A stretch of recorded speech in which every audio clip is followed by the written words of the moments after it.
Friends, మరి రాఘవేంద్రరావు గారిని ఆహ్వానించుకుందాం. So welcome Raghavendra Rao గారు. సారు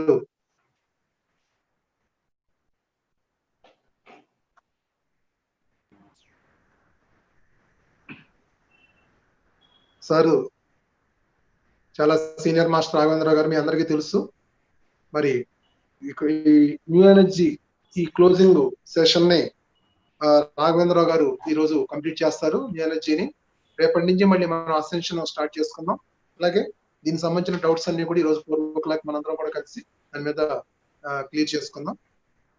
సో రాఘవేంద్రరావు గారు మీరు స్టార్ట్ చేయండి సార్. నమస్తే ఫ్రెండ్స్, నా వాయిస్ వినపడుతుందండి? కొంచెం పెంచండి సార్, కొంచెం.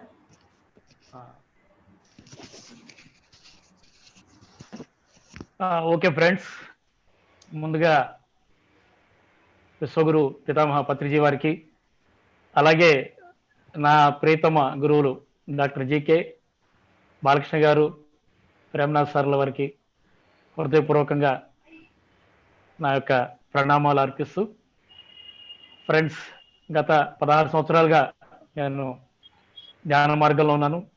మరి విశేషంగా నేను బాలకృష్ణ గారి ఆధ్వర్యంలో ఎంతో సాధన చేశాను. వారి అడుగుజాడల్లో సేతు వర్క్షాప్స్, అలాగే మరి నాయుడుపేటలో ధ్యానధార అనే ఒక పత్రిక ఉచితంగా పంచడం, అలాగే మరి 1 సంవత్సరం క్రితం Praveen master Raghavendra Rao YouTube channel ద్వారా పిఎస్ఎస్ఎం సిద్ధాంతాలను, పత్రిక గారి బోధనలను మరింతగా కొత్త వారికి అందించాలనేటువంటి ప్రయత్నం చేయడం, మరి ఈరోజు ఈ యొక్క మన పిఎస్ఎస్ అకాడమీ ట్రస్ట్ ఆధ్వర్యంలో మిమ్మల్ని అందరినీ కలుసుకోవడం చాలా సంతోషం ఫ్రెండ్స్. ముందుగా మనం ఈ న్యూ ఎనర్జీ జ్ఞానాన్ని అందించినటువంటి డాక్టర్ డి రేవతీదేవి గారిని మనస్ఫూర్తిగా మనం వారికి ప్రణామాలు అర్పిద్దాం. ఫ్రెండ్స్, ఈరోజు మన టాపిక్స్లో మనం అహమస్మి అనుభూతి, అలాగే చేంజ్ వర్కర్లు, ఆవుల వైపు కౌన్సిళ్ళు, పెద్ద కుంచె, దివ్య సంకల్పము, పురుష ఎనర్జీ, క్లియర్ ఫాదర్సు, కర్మచక్రం దిగేయడము, కుటుంబ కర్మ, ఈగో, జేమ్స్ కథ, ఓల్డ్ ఎనర్జీ న్యూ ఎనర్జీకి ఉండేటువంటి తేడాలు, అలాగే స్పిరిట్తో అనుసంధానం అనేటువంటి టాపిక్స్ మనం సంక్షిప్తంగా మనకున్న సమయంలో తెలుసుకుందాం ఫ్రెండ్స్. ఇందాక బాలకృష్ణ గారు చెప్పినట్లుగా రన్నర్లు, ఈ రన్నర్లు మన యొక్క ఆలోచనల ఫలితంగా, మనం నేర్చినటువంటి పాఠాల సారం ఫలితంగా, మన గురించి మనం తెలుసుకుంటున్న దాని ఫలితంగా, అదే కాకుండా మన అంతర్ముఖమైనటువంటి దాని ఫలితంగా వాళ్ళు, ఆ రన్నర్లు మనకు ఎంతో ఎనర్జీని ఇచ్చారు. వాళ్ళు ఇస్తూనే ఉన్నారు, తెస్తూనే ఉన్నారు. వాళ్ళు ఈ ఎనర్జీని మన శరీరంలో కానీ, మన మనసులో కానీ, మన నిత్య జీవితంలో మనం ప్రతిరోజు ఫీల్ అవుతూనే ఉన్నాం. ఫ్రెండ్స్, ఈ న్యూ ఎనర్జీ వల్ల మనకు ఈ పరిస్థితులు అనుకూలించడం చూసి మనకు ఒక్కొక్కసారి ఆశ్చర్యం వేస్తుంది. ఎంత ఆశ్చర్యం అంటే, ఇక మీదట మనం మన జీవితంలో జరిగేటువంటి వాటి కోసం మనం పోరాడాల్సినటువంటి అవసరం లేదు, ప్రార్థించాల్సినటువంటి అవసరం లేదు. ఓ దేవుడా, నా మంచి దేవుడా అని ఏదో సినిమాల్లో వెంకటేష్ ప్రార్థన చేసినట్లుగా ఇంకా ప్రార్థించాల్సినటువంటి అవసరం లేదు. ఎప్పుడైతే పరిస్థితులు మన అదుపులో ఉండవో, బ్యాలెన్స్ లో ఉండవో, అప్పుడు మనం ఏదో ఒక డిపెండెన్సీకి మనం వెళతాం అనమాట. మన నిజతత్వాన్ని, మన యొక్క దివ్యత్వాన్ని మనం గుర్తు తెచ్చుకోలేక అలా వెళ్ళిపోతుంటాం ఫ్రెండ్స్. అయితే మనం ఈ న్యూ ఎనర్జీలోకి వెళ్ళే కొద్దీ కూడా ఆ దివ్య క్షణము, వర్తమాన క్షణంలో ఉండడం అనేటువంటిది ఎంత శక్తివంతమైనదో మనకు అర్థమైపోతుంది. 1000 సంవత్సరాల చరిత్ర అయినా సరే తక్షణమే ఈ క్షణంలో మనం శ్వాసను గమనిస్తూ అలా మనతో మనం ఉండడం అనేది కనుక సాధన చేస్తే ఆ 1000 సంవత్సరాల చరిత్ర కూడా ఒక్క క్షణంలో అది విడిపివేయబడుతుంది మై డియర్ ఫ్రెండ్స్. అది వర్తమాన క్షణం యొక్క పవర్ అన్నమాట. సో కాబట్టి ఫ్రెండ్స్, అహమస్మి అనుభూతి ఏమిటి? అహమస్మి కొంచెం సంస్కృత పదం లాగా అనిపిస్తుంది కదా. అహమస్మి అంటే ఏం లేదు మేడం ఫ్రెండ్స్, దివ్య క్షణంలో ఉండడము, అంటే వర్తమాన క్షణంలో ఉండడము, ఇప్పుడు ఉండడము. ఇప్పుడు ఉండడము, ఇక్కడే ఉన్నాం అందరం ఇక్కడే ఉన్నాం. అమెరికా కూడా ఇక్కడే ఉంది, అన్ని లోకాలు ఇక్కడే ఉన్నాయి. కానీ మనిషికి ఉన్న ఒకే ఒక్క సమస్య, ఎక్కడికో వెళ్ళిపోవడం, ఎప్పటికో వెళ్ళిపోవడం. సో అహమస్మి అని అంటే ఇప్పుడు ఉండడము, ఈ క్షణంలో ఉండడము. అంటే ఇంకా చెప్పాలంటే నేను ఉన్నాను అన్న ఆ ఉనికిని ఫీల్ అవ్వడం. కానీ మనం ఏం చేస్తాం, పక్క వాళ్ళు నా గురించి ఏమనుకుంటున్నారు, వాళ్ళు ఏమన్నా వేరేగా ఫీల్ అవుతారేమో, ఎంతసేపు ఇంకా మన గురించి మనం మర్చిపోతాం. నేను అన్నదే మర్చిపోయి ఏ పని చేసినా ఇతరులను సంతోషపెట్టడం కోసమో, ఇతరుల మెప్పు పొందడం కోసమో ఇలా మనతో మనం జీవించాం, మనకు మనం దూరం అయిపోయి జీవిస్తూ ఉంటాం మనం. అలా కాకుండా అహమస్మి అంటే నేను ఉన్నాను, ఐఆమ్ హియర్, వచ్చినప్పుడు అనుకున్నా సార్. సో ఇంకా వేరే ఫీలింగ్స్ ఏమి ఉండకూడదు, నేను ఉన్నాను అంతే. నేను అనే ఉనికిని మనం అనుభూతి చెందుతూ ఉండడం అనమాట. అందుకోసమే టొబాస్ వాళ్ళు ఏం చెప్తారంటే, అసలు మీరు సంకల్పించడం మానేయండి అని చెప్తారు. ఈ సంకల్పించడం అనేటువంటిదే మానేయండి. ఎందుకంటే సంకల్పిస్తున్నాము అని అంటే అర్థం ఏంటి అంటే, మనం వాస్తవం నుంచి వేరైపోతున్నాం.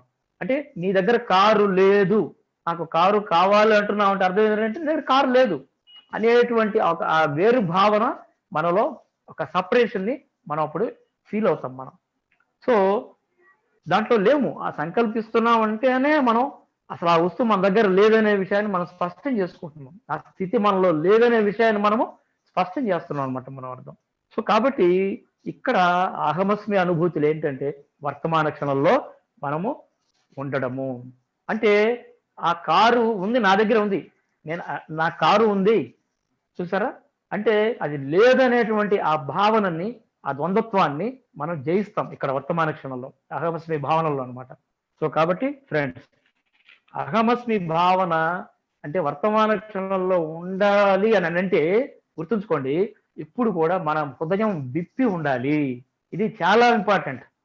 హృదయాన్ని ఎప్పుడైతే ఆ డోర్ తెరిచిపెట్టుకొని ఉంటామో అప్పుడు మన లోపల ఉన్నటువంటి ఆ న్యూ ఎనర్జీ బయటకు రావడం అనేది జరుగుతుంది. అప్పుడు జీవితం చాలా అద్భుతంగా ఉంటుంది. మనకి వీడు నావాడు, వాడు పరాయి వాడు అనేటువంటివి ఏమి ఉండవు. అద్భుతమైనటువంటి స్థితిలో మనం అసలు నేను అని అంటే నేను, నువ్వు అంటే నువ్వు, నేను ప్లస్ నువ్వు ఈజ్వల్ టు నేను, అంటే అంతా ఒకటే, మమాత్మ సర్వభూతాత్మ అనేటువంటి స్థితిలో మనం ఆ వర్తమాన క్షణం మనల్ని ఉంచుతుంది. సో మనకు కావాల్సిన వాటిని మన జీవితంలో అది ఏర్పరుస్తుంది ఫ్రెండ్స్. ఇంకోటి ఇందాక సార్ చెప్పారు, పై వాళ్ళకి మనలో దేదీప్యమైనటువంటి కాంతి కనబడుతుందట. అయితే మనం ఏం చేస్తున్నాం అంటే ఇన్ని వేల సంవత్సరాల నుంచి ఆ కాంతిని బయట వెతుకుతున్నాం మనం. ఇది ప్రాబ్లం మన దగ్గర. సో ఎందుకు ఇలా జరిగిందంటే ద్వంద్వత్వం వల్ల. అంటే ఈ ద్వంద్వత్వం ఎలా ఉంటుంది అని అంటే, నాయన మీరు పూజలు మానేసి మీరు అంతర్ముఖులు అంతర్ముఖం కండి అని చెప్తూ ఉంటే మనం ఏం చేస్తున్నారంటే లోపల కూడా అదే దీపారాధన, అదే పూజలు మనం చేస్తూ జీవిస్తున్నామని టొబాస్ వాళ్ళు మనకి చేస్తున్నారు. అంటే ఆ స్వభావం పోలేదు, ఆ స్వభావం పోవటం లేదు. ఇప్పుడు ఫర్ ఎగ్జాంపుల్ ఒక బిజినెస్ మ్యాగ్నెట్ ఉన్నాడు అనుకోండి, అతను ఆధ్యాత్మికంగా వచ్చాడు, ధ్యానంలోకి వచ్చాడు అనుకోండి, ఈ ధ్యానంలోకి రాగానే ఏం చేస్తాడు, ఇక్కడ కూడా బిజీగానే ఉంటాడు. అంటే ఏంటి, ఆ బేసిక్ నేచర్, ఆ హ్యాబిచువల్ మైండ్ అనేటువంటిది ఏం చేస్తున్నారంటే ఆ సేమ్ నేచర్ ని ఇక్కడ రుద్దుతుంది అనమాట. అక్కడ అది మనల్ని ఏదో చేసేయాలి, ఇక్కడ కూడా అదే చేసేయాలి అనేటువంటి ఆ ద్వంద్వత్వ భావన వల్లనే మనం తిరిగి అంటే బాహ్య పూజలు అంతర్ పూజలు రెండు ఒకే రకమైన ఫలితాలను ఇస్తాయి. అందుకోసమే వాళ్ళు మనల్ని ఏం చెప్తున్నారు అని అంటే, మీరు సంకల్పాలు వదిలిపెట్టండి. అంతర్పూజలు అంటే ఆ సంకల్పాలు పట్టుకోవడం అనమాట. అసలు ఇంకా లేదు నాకు ఇంకా ఇవి చెయ్యాలనిపిస్తూ ఉంది అని ఎవరైనా అన్నారనుకోండి, ఇప్పుడు ఈ క్లాసు వింటూ లోపల అనిపిస్తుంది అనుకంటే, అంటే అర్థం ఏమిటనంటే మనం ఎదగడానికి సిద్ధంగా లేము, మారడానికి సిద్ధంగా లేము అని చెప్పనేసి వాళ్ళు తెలియచేస్తున్నారు మనకి. సో గుర్తుంచుకోండి ఫ్రెండ్స్, ఇవన్నీ 1000 క్లాసులు విన్నా 1000 జన్మల్లో ధ్యానాలు చేసిన ఈ ఒక్క విషయం బాలకృష్ణ గారు చెప్తూ ఉంటారు. నేను ఎదగడానికి సిద్ధంగా ఉన్నాను, నేను మారడానికి సిద్ధంగా ఉన్నాను, మాటల్లో కాదు చేతల్లో. ఆ చేతల్లో ఎప్పుడైతే ఆ ప్రేమతత్వాన్ని చూపిస్తామో, క్షమాతత్వాన్ని చూపిస్తామో, అసలు మనల్ని ఎవరు కూడా సంతోష పెట్టాల్సిన అవసరం ఉండదు. ఇంకా మన లోపలే ఆనందం పెళ్ళుబూతూ ఉంటుంది. ఆ దెబ్బకి ఇంకొక 100 ఏళ్ళు ఆరోగ్యంగా మనం జీవిస్తాం మై డియర్ ఫ్రెండ్స్. అంటే అక్కడ ప్రాక్టికల్ గా చూపించాలి. ఆ లోపల భావాల్లో మార్పుకి మనం అవకాశము ఇవ్వాలన్నమాట. సో కాబట్టి మనం ఇంత కష్టపడి ఇన్ని వందల వేల జన్మలు ఎత్తి కష్టాలు పడి మనం ఆ అసెన్షన్ కోసం మనం పొందేటువంటి జ్ఞానాన్ని చూసి, ఈ జ్ఞానం ఏమవుతుందంటే పైలోకాల్లో ఉండేటువంటి వాళ్ళందరికీ అది గైడ్ అవుతుంది, రాఘవేంద్ర గైడ్ అవుతుంది అది. అందుకే వాళ్ళకి మనం అంటే రెస్పెక్ట్. వాళ్ళు మనల్ని ఎంతో ప్రేమిస్తున్నారు అనమాట, వాళ్ళు మనతో ఉన్నారు. అందుకే crimsoncircle.com వెబ్సైట్ యొక్క స్లోగనే యు ఆర్ నాట్ అలోన్, నువ్వు ఒంటరివి కాదు, మేము ఉన్నామయ్యా మీతో అని వాళ్ళు ఎంతో ప్రేమతో చెప్తుంటారు. అట్లాగే నెక్స్ట్ చేంజ్ వర్కర్లు అంటే ఏమిటో తెలుసుకుందాం. ఫ్రెండ్స్ గుర్తుంచుకోండి, మనం ఎంతో అంతర్ముఖమైనటువంటి కృషి చేస్తున్నాం. అంటే ఏంటి, నేను ఎవరిని, నేను ఎందుకు ఇలా పుట్టాను, నా జీవితం ఎందుకు ఇలా ఉంది, అసలు నేనేం సాధించాలి, అసలు ఏదన్నా ఉందే సాధించడానికి, లేకపోతే ఏదన్నా నేను ఎలా తిరిగిపోతున్నానా బావిలో కప్పలాగా, ఏం చేస్తున్నాను నేను అని మన లోపల మనము ఆత్మ విచారణ చేస్తున్నాం, మరి అంతర్విచారణ చేస్తున్నాం. మనం ఎప్పుడైతే ఇలాంటి మంచి మంచి ఆలోచనలు చేస్తున్నామో మనకి ఆటోమేటిక్ గా ఆ రన్నర్స్ అద్భుతమైన ఎనర్జీలను మనలో సృష్టిస్తూ ఉంటారు. ఆ పరమాత్మను కూడా ఈ ఆలోచనలు ముందుకి తీసుకువెళతాయి. ఎందుకని, మనం ఇక్కడ చేసే పరిశోధన అంతా పరమాత్మకి రీచ్ అవుతుంది అది. సో కాబట్టి మనకుండేటువంటి తాపత్రయం ఏందో తెలుసుకోవాలి, ఏమిటో తెలుసుకోవాలి, దేవుడు అంటే అర్థమవుతోంది కానీ నాకు కనబడటం లేదే, ఈ ఆరాటం ఉంది చూసారా, ఈ యొక్క ఈ అంతర్చర్చ, అంతర్దృష్టి, అంతర్ అన్వేషణ, ఆత్మ విచారణ, ఇవన్నీ కూడా మీ పక్క వాళ్ళల్లో కొంతమందికి లేకపోవచ్చు. కానీ వాళ్ళ పట్ల కూడా మనం గౌరవంతో ఉండాలి, వాళ్ళ పట్ల కూడా మనము గౌరవంతో ఉండాలి. సో కాబట్టి ఇది అర్థం చేసుకోవాలన్నమాట. ఈ చేసేటువంటి ఆత్మ విచారణ అంతా కూడా ఈ భూమి యొక్క ఎనర్జీని మారుస్తుంది, అలాగే ఈ విశ్వం యొక్క ఎనర్జీని మారుస్తుంది. అహమస్మి రాజ్యంలో కూడా ఆ యొక్క ఆ దివ్య ఎనర్జీకి అది బాట వేస్తుంది. సో ఫ్రెండ్స్, కాబట్టి ఈ అంతర్ కృషిని, ఈ ఆత్మ విచారణను మనం గౌరవంతో, ప్రేమతో మనం కొనసాగించాలి. బాహ్య జీవితం ఎలాగైనా ఉండొచ్చు, ఎవరికి ఎలాగైనా ఉండొచ్చు, 100 కష్టాలు ఉండొచ్చు, 100 బాధలు ఉండొచ్చు, కానీ ఈ ఆత్మ విచారణ అన్నటువంటి దానికోసం పుట్టాం మనం ఇక్కడ భూమి మీదకి. కాబట్టి అర్థం చేసుకోవాలి, ఈ కృషి ఎవరైతే చేస్తున్నారో వాళ్ళనే మనం ఏమంటామంటే చేంజ్ వర్కర్స్ అని అంటామని టొబయాస్ వాళ్ళు తెలియచేస్తున్నారు my dear friends. Next topic, ఆవలి వైపు కౌన్సిళ్ళు. కౌన్సిల్స్ అంటే కొన్ని మరి సంఘాలు, జ్ఞానాన్ని అందించేటువంటి సంఘాలు, చర్చకు అవకాశం ఇచ్చేటువంటి సంఘాలు ఎన్నో ఉన్నాయి కౌన్సిల్స్. ఇప్పుడు మనకి ఎలాగైతే క్రిమ్సన్ సర్కిల్ కౌన్సిల్ ద్వారా ఈ జ్ఞానం అంతా మనం ఎలా భూమి మీద అందుకుంటున్నామో, అలాగే పైలోకాలు ఎన్నో కౌన్సిల్స్ ఉన్నాయి. అంటే హీలింగ్ చేసేటువంటి కౌన్సిల్స్, ఫైనాన్స్ ఆర్థిక రంగానికి సంబంధించిన కౌన్సిల్స్, వ్యవసాయానికి సంబంధించి, ఇంజనీరింగ్ సంబంధించి, వైద్యానికి సంబంధించి, అన్నిటికి సంబంధించి పైన ఎంతో మంది మాస్టర్స్ అక్కడ మరి పరిశోధనలు చేస్తూ ఉంటారు అన్నమాట వాళ్ళు. మరి ఈ భూమి మీద ఉండేటువంటి వాళ్ళందరూ ఏం చేస్తారు అని అంటే, మరి నిద్రపోయినప్పుడు ఆ నిద్రలో వాళ్ళు యాస్ట్రల్ ట్రావెల్ ద్వారా ఆ యొక్క మీటింగ్స్ అటెండ్ అయ్యి అక్కడ వ్యవసాయానికి సంబంధించిన మంచి మంచి టెక్నిక్స్ తెలుసుకొని ఇక్కడ వచ్చేసి తెల్లవారు లేవగానే నాకు కలలో ఒక అద్భుతమైన ఐడియా వచ్చిందని వాళ్ళు ఆ వ్యవసాయంలో ఆ యొక్క ఉత్పత్తులను మరి ప్రవేశపెట్టడం, విజయం సాధించడం, 10 మందికి మేలు చేయడం అనేటువంటిది అక్కడ మనం గమనిస్తుంటాం. సరే, ఇంతకీ ఈ క్లాసులన్నీ పెట్టుకుంటున్నాం, మనం ఏ కౌన్సిల్కి సంబంధించినటువంటి వాళ్ళు అంటే మనం అందరం కూడా ఫ్రెండ్స్ మల్టీ డైమెన్షనల్. ఏ ఒక్క పని చేయము, టీచింగ్ ఒకటే చేయము. ఒక పక్క టీచింగ్ చేస్తుంటాం, ఇంకో పక్క వ్యవసాయం చేస్తాం, ఒక పక్క టీచింగ్ చేస్తుంటాం, ఇంకో పక్క వ్యాపారం చేస్తాం, లేదా ఇంకో పక్క క్లాసులు ఆర్గనైజ్ చేస్తాం, ఇంకో పక్క రచనలు చేస్తాం, ఇంకో పక్క యూట్యూబ్లో కార్యక్రమాలు నిర్వహిస్తాం, ఇంకో పక్క పిరమిడ్లు కడతాం. చూసారా? సో ఇలా మల్టీ డైమెన్షనల్ గా మనము మన ఆత్మ యొక్క వివిధ కోణాలను మనం దర్శిస్తూ, మనం ప్రదర్శిస్తూ మనం జీవితాన్ని కొనసాగిస్తూ ఉంటాం అనమాట. ఫ్రెండ్స్, మన పైనుండే వాళ్ళు మన ఎనర్జీలని కొలతలు వేస్తున్నారు, అంచనా వేస్తున్నారు. ఇది మీకు మొదట వచ్చి ఉంటుంది. మీకు నాయుడుపేటలో కూడా ఒక ఎగ్జాంపుల్ జరిగింది. దాదాపు 2005 ఆ ప్రాంతంలో శ్రీనివాస్ నాయుడుపేట పిఎస్ఎస్ డెవలప్మెంట్కి సహాయపడ్డ విశాఖపట్నం మాస్టర్ శ్రీనివాస్ గాంధీ గారు, మరి తుమ్మూరు శ్రీనివాసులు రెడ్డి గారు, వీళ్ళు పౌర్ణమి ధ్యానం ఒకరోజు కూర్చొని తుమ్మూరు అనేటువంటి ప్రాంతం ఉంది స్వర్ణముఖి నదీ తీరంలో నాయుడుపేటలో, అక్కడ ఉన్నటువంటి డాక్టర్ న్యూటన్ గారితో ప్రారంభించబడినటువంటి నారదా పిరమిడ్లో వీళ్ళు ధ్యానం చేస్తూ బయటకు వచ్చారు అర్ధరాత్రి 1 గంట అప్పుడు. వస్తే ఆ నదిలో ఆ నీళ్లు లేవు, ఆ నదిలో ఒక పచ్చటి బాల్ వీళ్ళ ఫిజికల్ ఐస్ తో చూశారు, కాంతివంతంగా మెరిసిపోతున్నటువంటి ఒక గ్రీన్ కలర్ బాల్ 1 కిలోమీటర్ దూరం అలా వెళ్ళడం, వెళ్ళి అది మళ్ళీ ఇసుక లోపలికి మాయమైపోవడం అనమాట. భ్రమ అనుకునేదానికి దాదాపు 1 కిలోమీటర్ దూరం వెళ్ళింది, చూశారు వీళ్ళు. ఒక 10 మినిట్స్ పైపొచ్చి చూశారు దాన్ని వాళ్ళు చక్కగా కళ్ళతో, ఫిజికల్ ఐస్ తో చూశారు, ఈ చర్మ చక్షులతో చూశారు. మళ్ళీ వస్తుందేమో తెల్లారి దాకా ఉన్నారు, చూడలేదు.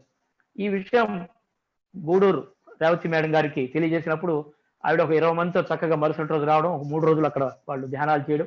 అప్పుడు మాస్టర్స్ ఏం చెప్పారనంటే, మేము భూమి మీద ఉన్నటువంటి ఈ మనుషుల యొక్క ఫ్రీక్వెన్సీస్, ఆ ఎనర్జీస్ ని మేము కొలతలు వేస్తున్నాము, మా పనికి మీరు డిస్టర్బెన్స్ చేయొద్దు, మీ పాటికి మీరు వెళ్ళండి అని గీత అనేటువంటి మాస్టర్కి ఆ మెసేజ్ ఇవ్వడం జరిగింది.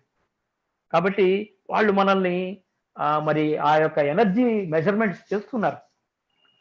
అంటే ఇక్కడ ఏదో పరీక్షిస్తున్నారు అనుకోకండి, ప్రేమతో వాళ్ళు మనకి మరి ఎలా ఉన్నాం మనల్ని గమనించుకుంటున్నారు. తల్లి బిడ్డల్ని ఎలాగైతే గమనిస్తుంటుందో అలా వాళ్ళు గమనిస్తున్నారు అన్నమాట మనల్ని. మన డెవలప్మెంట్ని వాళ్ళు అభినందిస్తున్నారు ప్రతి క్షణం కూడా. అంటే ఏమిటి మనం సాధించిన పురోగతి అని అంటే ఫ్రెండ్స్, అంటే ద్వంద్వత్వపు పరిస్థితులు అలాగే ఉన్నాయి, కొంతకాలం ఉంటాయి కూడా. ఇంకా ఎనర్జీలోకి వచ్చేసినా కూడా మరి మనమంతా బాగానే ఉన్నాం కదా, మరి బయట ప్రపంచం అలా ఉంది కదా అని అనిపిస్తుంటుంది. అందుకు చెప్తున్నారు వాళ్ళు ఇక్కడ, ద్వంద్వత్వపు పరిస్థితులు ఉంటాయి కొంతకాలం, కానీ దాని పట్ల మనం స్పందించేటువంటి తీరు మారిపోతుంది ఫ్రెండ్స్. ఇది చాలా ఇంపార్టెంట్. మన స్పందన మారిపోతుంటుంది. గొప్ప అవగాహనతో మనం, జ్ఞానంతో మనం స్పందిస్తాం ఆ పరిస్థితుల పట్ల, ఆ వ్యక్తుల పట్ల, ఆ సంఘటనల పట్ల. చూడండి, బుద్ధుడు అందరూ వారిస్తున్నా కూడా ఎదురుపోయాడు అంగుళిమాలుడికి. ఏం జరిగింది? అంగుళిమాలుడు కూడా బుద్ధుడు అయిపోయాడు. చూసారా? అలా పిరమిడ్ మాస్టర్ కనుక ఎదురు వెళితే ఈ ప్రపంచం అంతా ఏమవుతుంది? శాకాహారమయం అవుతుంది. పిరమిడ్ మాస్టర్లు అవుతారు. That is pyramid master. So కాబట్టి ఫ్రెండ్స్, ఇది మనం చక్కగా మనం అర్థం చేసుకొని, ఎన్నో కౌన్సిల్లు ఉన్నాయి, వాళ్ళందరూ కూడా మన కోసం మరి మన దగ్గర నుంచి ఇచ్చేటువంటి జ్ఞానాన్ని తీసుకోవడానికి ఇలా పరస్పరము ఎనర్జీ ఇస్తూ జ్ఞానాన్ని తీసుకుంటూ ఇలా ఎన్నో కౌన్సిల్లు మనకు సహాయపడుతున్నాయి. అలాగే నెక్స్ట్ టాపిక్ పెద్ద కుంచె. ఇందాక బాలకృష్ణ సార్ చెప్పారు కదా, అది ఇంకొకసారి వస్తుంది మనకి. ఇది చాలా ముఖ్యమైనటువంటిది కాబట్టి రెండోసారి రావడం జరిగింది. ప్రతిరోజు జీవితంలో అందరికీ అవసరం కాబట్టి. ఇంతకుముందు అంతా ఏం చేస్తున్నాం, మనం సంకల్పాలు పెట్టుకొని అది నెరవేరలేదే అని బాధపడుతూ ఇలా అంతా చేస్తున్నాం. ఇప్పుడు ఏం చేయక్కర్లేదు. మీరు చక్కగా పెయింట్ బ్రష్ ఉంది కదా, మన ఇంటికి పెయింట్లు వేసాం, ఆ పెయింట్ బ్రష్ తీసుకొని తెల్లటి గోడ మీద, ఓకే, ఆ తెల్లటి గోడ మీద మీకు ఏం కావాలో దాన్ని అనుకుంటూ, హ్యాపీ హౌస్, ఆనందాన్ని ఇచ్చేది అని అలా అనుకుంటూ ఆ కుంచెతో అలా గీసినట్టుగా అలా అనుకోండి చాలు మనసులో, అంతే. జస్ట్ ఆ యొక్క కుంచెతో ఇలా ఇలా గీసినట్టుగా అనుకోండి చాలు. ఇక్కడ మనం ఏం చేసాము, ఒక ఆలోచన ప్లస్ ఒక గీత, అంతే కదండి. ఆలోచన అంటే ఇల్లు, పెయింట్ బ్రష్ లో గీత గీసినట్టుగా అనుకున్నాం ఒక గీత. ఈ ఆలోచన ప్లస్ గీత ఈజ్ ఈక్వల్ టు ఏమిటి రానంటే మన దివ్య వాంఛ ప్లస్ ఎనర్జీ. అంటే ఈ ఆలోచనలో నుంచి దివ్య వాంఛ పుడుతుంది, దివ్య వాంఛ పుడుతుంది అనమాట. ఈ దివ్య వాంఛలో నుంచి శక్తి అక్కడ క్రియేట్ అవుతుంది, ఎనర్జీ క్రియేట్ అవుతుంది. సో ఆటోమేటిక్గా ఈ ఎనర్జీ ఏం చేస్తుంది అంటే మీకు కావాల్సినటువంటి ఆ ఇంటిని మీరు ఊహించిన మార్గాలలో అద్భుతంగా అక్కడ అది ఏర్పరుస్తుంది మీకు చక్కగా. చాలా చాలా సులభం అనమాట. ఏదో 10 లైన్ల సంకల్పం చెప్పుకోవాల్సినటువంటి అవసరం కూడా లేదంతే. హ్యాపీ హోమ్ అంతే, సంతోషకరమైన ఇల్లు అంతే, సింపుల్. అది ఎలా వస్తుంది ఏంటి ఈ చర్చలంతా అనవసరం. సింపుల్ గా కళ్ళు మూసుకొని, ఒక్క నిమిషం కళ్ళు మూసుకొని కూర్చొని గోడ మీద కొంచెంతో happy income, happy house, healthy body, ఇట్లా మీకు ఏం కావాలో అది అలా జస్ట్ ఊరికి అలా అనుకుని వదిలేయడం అంతే, చాలు అంతే. ఒకవేళ ఏమైనా ఆలోచనలు వస్తున్నాయి అనిపిస్తే ఏం చేయొచ్చు, ఆ కుంచెతో మీరు గోడ మీద ఇలా గీసినప్పుడు పెయింట్ కారుతుంటుంది కదా, ఆ కారేటువంటి ఆ పెయింట్ను గమనించండి ఒక నిమిషం. ఎందుకు ఇలా? అనవసరపు ఆలోచనల ప్రభావంలో నుంచి నెమ్మదిగా డైవర్ట్ చేస్తూ మన యొక్క ఎనర్జీ వేస్ట్ కాకుండా ఆ యొక్క పెయింట్ కారుతున్న పెయింట్ని ఒక నిమిషం చూస్తాము. ఆ తర్వాత ఎలాగో బోర్ కొడుతుందో వదిలేస్తాం అంతే. ఇంకా అక్కడికి దాన్ని వదిలేయాలి. చూసారా, ఇక్కడ ప్రేమపూర్వకమైనటువంటి ప్రకంపనలు మనం ఆలోచన చేసేటప్పుడు ఉంచాలి. ఆ ఇంటిని ప్రేమించాలి. ఆ ఇంటి మీద ఒక పిరమిడ్ కడతాను, మా వీధిలో వాళ్ళందరూ పిలిచి నేను ధ్యానం చెప్తాను అని మీరు మామూలుగా ఉన్నప్పుడు అనుకున్నారు చాలు అంతే. చూసారా, కాబట్టి ఇందాక సారు చాలా చక్కగా కొంచెం గురించి తెలియచేశారు కదా. అయితే ఇవి నెరవేరాలనంటే గుర్తుంచుకోండి ఫ్రెండ్స్, మనం అన్నింటినీ విడుదల చేయాలి. ఏవేవైతే మన లోపల సరికానాటివి ఉన్నాయో వాటిని విడుదల చేయడం చాలా ఇంపార్టెంట్ అనమాట. ఎందుకంటే మనం ఆ పాత మూడ గడ్డగట్టుకున్నటువంటి ఆ నమ్మకాలను మనం విడుదల చేసే కొద్దీ నాకు వాళ్ళ వల్ల కష్టం వస్తుందేమో, వీళ్ళ వల్ల నష్టం వస్తుందేమో, ఇల్లు కడితే అప్పు అయిపోతానేమో, ఇట్లాంటి రకరకాల భయాలు ఉంటాయి. ఆ వ్యక్తుల వల్ల నేను మరి నష్టపోతానేమో, ఈ భయాలన్నింటినీ ఎప్పుడైతే విడుదల చేస్తామో అప్పుడు మనకు కావాల్సిన సమాధానాలు కొత్త పద్ధతుల్లో మన జీవితంలోకి ప్రవేశిస్తాయి అని వాళ్ళు చెప్తున్నారు అనమాట. అయితే సరేనండి, నేనేమో రిలీజ్ చేసేసాను, అన్నీ రిలీజ్ చేసేసాను, వాళ్ళు చెడ్డవాళ్ళనే భావాలు వదిలేశాను, ప్రేమతో ఇప్పుడు నేను వాళ్ళని స్వీకరించడానికి సిద్ధంగా ఉన్నాను, లేకపోతే ఈ రోగాల పట్ల ఉన్నటువంటి అపనమ్మకాలు పోది వస్తే పోది రోగం ఇలాంటి భావాలన్నీ విడుదల చేసేసానండి. రిలీజ్ చేసినా కూడా నాకు ఆ పాత రోగము లేకపోతే ఆ పాత ఆలోచన తిరిగి వస్తుంటే ఏం చేయాలి అని అంటే దాని అర్థం కొత్త చోట జవాబులు వెతకమని. మీ లోపలే కొత్త చోట జవాబులు వెతకండి, అంతే తప్పితే నిరుత్సాహపడద్దు, వెనక్కి వెళ్లాల్సినటువంటి అవసరము లేనే లేదు అని చక్కగా చెప్తున్నారు. ఫ్రెండ్స్, సంకల్ప స్వేచ్ఛతో మనం ఎన్నో లోకాలు, ఎంతో జీవితాలు, ఎన్నో జన్మలను మనం సృష్టించాం. అయితే దానితో పాటు అప్పుడు ఏముంది, మాయతెర కూడా వచ్చిందనమాట. అంటే ఏం జరిగింది ఇక్కడ, ఈ మాయతెర వల్లనే మన గత జన్మలు మన గుర్తు రావటం లేదు, థర్డ్ ఐ ఓపెన్ కావటం లేదు. అయితే ఈ సంకల్ప స్వేచ్ఛ ప్లస్ మాయతెర ఈ రెండింటి కాంబినేషన్ లోనే మన అద్భుతమైనటువంటి ఎనర్జీలని భూమి మీద సృష్టించగలిగాము. చూసారా, అలా అలా చేస్తే మనం ఇప్పుడు చివరి జన్మకు అందరము వచ్చున్నాం అనమాట. చూసారా, ఇక్కడ మరి చివరి జన్మ ఆఖరి జన్మ అని అంటే ఇంటికి వెళ్ళడం అని మాత్రం అనుకోమాకండి. చివరి జన్మ ఆఖరి జన్మ అని అంటే ఇంటికి వెళ్ళడం అనేటువంటిది కానే కాదు. ఇంకొంచెం మనం ఆత్మ విస్తరణ జరుగుతుందే తప్ప ఇంటికి వెళ్ళడం అనేటువంటిది జరగదు. సేత్ మహానుభావుడు కూడా చాలా క్లియర్గా చెప్తాడు, వెళ్ళి ఆత్మ పరమాత్మలో కలవడం అంటూ ఉండదు. మన చెయ్యి మనలో కలవడం అంటూ ఉండదు కదా. మన చెయ్యి అనేది మన శరీరంలో ఒక భాగమే కాబట్టి ఇంకొంచెం విస్తరిస్తాము. పైపెచ్చు ఈ మాయతెర రిలీజ్ అయిపోతుంది. తద్వారా మన ప్రయాణం గురించినటువంటి స్పష్టమైన అవగాహన, మన ఆత్మ గురించినటువంటి అవగాహన, అట్లాగే మనం ఇక్కడ ఎందుకున్నాము ఈ భూమి మీద అనేటువంటి అవగాహన వస్తుంది. ఇక్కడి నుంచి పట్టుకోపోయేది ఏం లేదు, వచ్చేటప్పుడు ఏం తేలేదు, పోయేటప్పుడు ఏం పట్టుకోబోము. ఎవరు మనతో రారు, ఎవరు రానప్పుడు మరి ఎవరితో శత్రుత్వం మెయింటైన్ చేయాలి? అందుకే పత్రిక గారు మైత్రేయ బుద్ధ అన్నారు. నేను అందరికీ మైత్రేయ బుద్ధుణ్ణి, అందరితో నేను స్నేహంగా ఉంటాను. ఎందుకు ఆయన ఎప్పుడు హ్యాపీగా ఉంటాడు. ఎవరు ఏం చేస్తున్నా అందరితో ఆయన స్నేహాన్నే ప్రదర్శిస్తూ ఆనందంగా ఉంటాడు ఆయన. సో కాబట్టి ఇప్పుడు మనం ఏం చేయాలి అని అంటే ఈ సంకల్ప స్వేచ్ఛను వదిలిపెట్టి దివ్య సంకల్పాల్లోకి రావడం అనేటువంటిది అభ్యాసము చేయాల్సి ఉంటుంది. సంకల్పము అంటే ఏమిటో మనం తెలుసుకుందాం. సంకల్పం ఒకప్పుడంతా సంకల్పాలు, సంకల్ప స్వేచ్ఛ వీటన్నింటి గురించి తెలుసుకున్నాం కదా. దేవాలయాల్లో కూడా సంకల్పాలు తెలుసుకున్నాం, ధ్యానంలో కూడా సంకల్పాలు తెలుసుకున్నాం, సంకల్ప ధ్యానాలు తెలుసుకున్నాం. మరి ఏమిటి అని అంటే ఫ్రెండ్స్, మొట్టమొదట దివ్య సంకల్పాన్ని గురించి తెలుసుకునే ముందు ఖచ్చితంగా మనం సంకల్ప స్వేచ్ఛని వదిలిపెట్టాలి. మూడో మెట్టుకు పోవాలంటే రెండో మెట్టు వదలాలి. అది వదిలితేనే మూడో మెట్టు పైకి మనం వెళ్ళగలుగుతాము. Okay, next.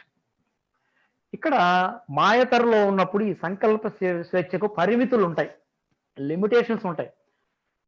చాలా లిమిట్గానే ఉంటాం. నువ్వు నీ ఆత్మకి అనంతమైన శక్తి ఉంది, నువ్వు 100 కోట్లు కోరుకోవచ్చు అని చెప్పినా కూడా సీత వర్క్షాప్ లో ముందు 10,000 అడిగి చూద్దాంలే, అది కానీ వస్తే తర్వాత 10 లక్షలు, తర్వాత అట్ట బోధం అంటే ఆ పరిమితమైనటువంటి స్థితిలో మనం ఇరుక్కుపోయి ఉంటాం మనం సంకల్ప స్వేచ్ఛలో అనమాట. అయితే ఎప్పుడైతే మనం దివ్య సంకల్పంలోకి రావాలని మనం అనుకుంటుంటామో అప్పుడు అసలు ఈ ద్వంద్వత్వ భావన వెళ్ళిపోతుంది. మంచి చెడు, సుఖము దుఃఖము, లాభము నష్టము, నావాడు పగవాడు, ఇవన్నీ ఈ భావాలన్నింటిలో నుంచి మనం బయటపడిపోతాం, పటాపంచలైపోతాం మనం. చూసారా? అంటే దివ్య సంకల్పంలో కేవలం మన గురించిన ఆలోచన కాదు, ఆ పరమాత్మ గురించినటువంటి అవగాహన, జ్ఞానము అక్కడ మిళితమై ఉంటాయి అన్నమాట. ఆ పరమాత్మతో కూడినటువంటి శక్తి, జ్ఞానము, అవగాహన మిళితమై ఉంటుంది. అందుకు దివ్య సంకల్పం అద్భుతంగా పనిచేస్తుంది అనేటువంటిది చెప్తున్నారు. అయితే ఈ దివ్య సంకల్పం ఎవరో బయట వాళ్ళు ఎవరు ఇవ్వరు, అది మన లోపలే ఉంది. ఇది ఒక మనలో ఉన్నటువంటి ఒక భాగము, మనలో ఉన్నటువంటి ఒక అంతర్గత అవగాహన ఇది అనేటువంటి చెప్తారు. ఏమిటి ఇంతకీ ఈ దివ్య సంకల్పం అంటే అంటే దివ్య సంకల్పం అని అంటే మన అంతర్వాణిని వినడమే. మీకు ఒక ఆలోచన వచ్చింది, నాకు హ్యాపీ హోమ్ కావాలి, లేక అందమైనటువంటి జీవితం కావాలి అని వచ్చింది. అది అది ఆ థాట్ వచ్చింది మీలో. ఆ వచ్చిన తర్వాత అక్కడ ఫుల్ స్టాప్ పెట్టండి. ఆ పెట్టినప్పుడు కొద్ది రోజులు ఏమవుతుంది అంటే ఈ మనసు గందరగోళంగా ఏవో చెప్తుంటుంది, రకరకాలుగా చెప్తుంటుంది. ఎలాగైతే ఒక క్లాస్ స్టార్ట్ చేసే ముందు అందరూ అరుస్తూ ఉంటారో అలా మన మనసు కూడా అరుస్తూ ఉంటుంది. ఒక థాట్ రాగానే, నాకు ఈ అప్పులన్నీ తీరిపోవాలని థాట్ రాగానే, ఎలా తీరుతాయి, ఎందుకు తీరుతాయి, చూసారా, తీరకపోతే ఏం చేయాలి, అలా పిల్లలు ఎలాగైతే క్లాసులో అరుస్తారో అలా మనసు అరుస్తుంటుంది. దాన్ని అరవనండి, దాన్ని అలా అరవనండి. కొద్ది రోజులకి ఏమవుతుంది అంటే ఆ మనసు యొక్క గందరగోళం ఏమవుతుంది అంటే అది నెమ్మదిగా ఆ మనసు యొక్క వాగుడు ఆగిపోతుంది. మనం ఏం చేయగలం, జస్ట్ అలా గమనిస్తుంటే చాలు. సార్ ఎందా చెప్పాను, మీ శరీరంలో ఏం జరుగుతుందో గమనించండి అన్నట్టుగా ఈ వచ్చేటువంటి ఆలోచనలు జస్ట్ అలా గమనిస్తుంటే చాలు. ఈ అలజడి అంతా కూడా పక్కకి వెళ్ళిపోయి అప్పుడు మనకి మన అంతర్వాణి వినపడడం మొదలవుతుంది అనమాట. సమస్యలకు పరిష్కారం రావడం మొదలవుతుంది. అంటే ఏం జరుగుతుంది అంటే ఆ లోపల వచ్చే ఆలోచనలను కనుక జస్ట్ అలా గమనిస్తూ ఉంటే ఆ గందరగోళాన్ని, బాధ, దుఃఖము, భయము, ఆందోళన అన్ని రానివ్వండి, అన్ని వస్తున్నాయి, మీరేం ఆపలేరు, వస్తాయి, రానివ్వండి. అవన్నీ వస్తూ ఉంటే గమనిస్తూ ఉంటే ఏమవుతుందంటే నెమ్మదిగా కొద్ది రోజులకి బాహ్య మౌనం ఏర్పడుతుంది. అంటే బయట మౌనంగా ఉంటాం, తర్వాత నెమ్మదిగా అంతర్మౌనం ఏర్పడుతుంది. లోపల మనం ప్రశాంతంగా ఉంటాం. ఎప్పుడైతే లోపల ఈ మనసు యొక్క గందరగోళాలు ఆగాయో అప్పుడు మన అంతర్వాణికి ఇచ్చేటువంటి ఆ యొక్క సొల్యూషన్స్ స్పష్టంగా వినబడతాయి మనకి. ఇప్పుడు చెప్తూనే ఉంటుంది కానీ వినం, ఈ మనసు అడ్డుపడుతూ ఉంటుంది అనమాట, రకరకాలుగా అనమాట. ఎందుకంటే ఈ సంకల్ప స్వేచ్ఛ వల్ల ఏం జరిగింది అంటే మనకి ఒక ఘర్షణ వాతావరణం అనేటువంటిది వచ్చేసింది ఇక్కడ. అంటే నేనేమో సంకల్పం చేశాను, ఆ రోజుకు 4 గంటలు ధ్యానం చేశాను, పుస్తకాలు ఏమో చదువుతున్నాను, క్లాసులకు అటెండ్ అవుతున్నాను, డబ్బులు వస్తాయో రావో, అప్పులు తీరుతాయో తీరవో, వాడు తిట్టడం ఆపుతాడో ఆపుడు అప్పులు వాడు, చూసారా, ఇట్లా ఘర్షణ, సంకల్పం నెరవేరుతుందో లేదో అనేటువంటి గందరగోళపు ఘర్షణ మనం ఎక్కువ అనుభవించాం ఫ్రెండ్స్. అయితే దివ్య సంకల్పంలోకి మనం వెళ్లే కొద్దీ ఎప్పుడు అనుభవించినటువంటి కొత్త పరిష్కారాలు వస్తుంటాయి. ఎలా వస్తుంటారు అంటే అది అది పావు అనుకుని ఉంటాం మనం, కానీ తీరా చూస్తే తాడు, చూసారా, అది కాటేస్తుందేమో పావు అనుకుంటుంటాం, కానీ అది ఆదిశేషువే నిన్ను కాపాడుతుందన్న సంగతి నీకు తర్వాత దివ్య సంకల్పంలోకి వచ్చాక తెలుస్తుంది నీకు. ఆ దివ్య సంకల్పంలో లేనప్పుడు ఏమన్నా అంత భ్రమల్లో జీవిస్తుంటాను. ఏమో పావేమో ఎప్పుడోకప్పుడు కరుస్తుందేమో, ఒకనాటికి కరుస్తుంది, ఇట్లా మన యొక్క మనసు ఆ రకంగా మనం గందరగోళం చేస్తుంటుంది అనమాట ఫ్రెండ్స్. అంటే ఎక్కడ ఈ దివ్య సంకల్పం పెట్టుకుంటే నాకు ఎక్కడి నుంచి వస్తాయి పరిష్కారాలు అనేటువంటి డౌట్ వస్తుంది. ఎక్కడి నుంచి వస్తాయని ఎక్కడైతే నీ లోపల ఆ ప్రేమ పుడుతుందో, ఆ దైవీకమైన ప్రేమ పుడుతుందో అక్కడి నుంచి నీకు పరిష్కారాలు మీ లోపల నుంచి అది రావడము అకస్మాత్తుగా, అప్రయత్నంగా, అద్భుతంగా, ఊహించని విధంగా ఒక మెరుపులాగా ఆ పరిష్కారాలు ఒక ఫ్లాష్ లాగా వస్తాయన్నమాట. నాకు బాగా గుర్తు, చిన్నప్పుడు చదువుకున్నాను ఒక చోట, బెంజిన్ ఫార్ములా ఉంది రసాయన శాస్త్రంలో, బెంజిన్ C6H6 అంటారు, 6 కార్బన్ అణువులు, 6 హైడ్రోజన్ అణువులు. దానికి సంబంధించిన ఫార్ములా కనుక్కున్నటువంటి శాస్త్రవేత్త ఆయనకి ఏం చేయాలో తెలియక పిచ్చెక్కి ఫార్ములా రాక సరదాగా సిటీ అంతా తిరుగుతుంటాడు. ఆ తిరుగుతూ ఉంటే ఒక బస్సు, సిటీ బస్సు ఎక్కుపోతుంటాడు, ఆ మెట్లు ఇలా ఎక్కుపోతుంటే అప్పుడు ఆయనకు ఒక పాము తల ఇలా తెరుచుకొని తన తోక నోట్లో ఇలా పెట్టుకున్నట్టుగా ఆయనకు ఒక బొమ్మ ఊహా చిత్రం ఫ్లాష్ లాగా వెలుగుతుంది. అప్పుడు గబగబా బస్సు దిగేసి నేరుగా ల్యాబొరేటరీకి వచ్చేసి ఆయన అప్పుడు ఆ షడ్భుజాకారంలో ఆ C6H6 ఫార్ములాని తయారు చేయడం జరుగుతుంది. ఇది దివ్య సంకల్పం అంటే. అలా ఫ్లాష్ లాగా మనకి పరిష్కారాలు అద్భుతంగా రావడం అనేటువంటిది జరుగుతుంది. ఇక్కడ ఇంకో ముఖ్యమైన విషయం, దివ్య సంకల్పాలు ఏం జరుగుతుందంటే ఏ క్షణానికి ఆ క్షణం మనం ఏం చేయాలో తెలుస్తుంటుంది మనకి. ఏ క్షణానికి ఆ క్షణం మనం ఏం చేయాలనేటువంటిది తెలుస్తూ ఉంటుంది అనమాట.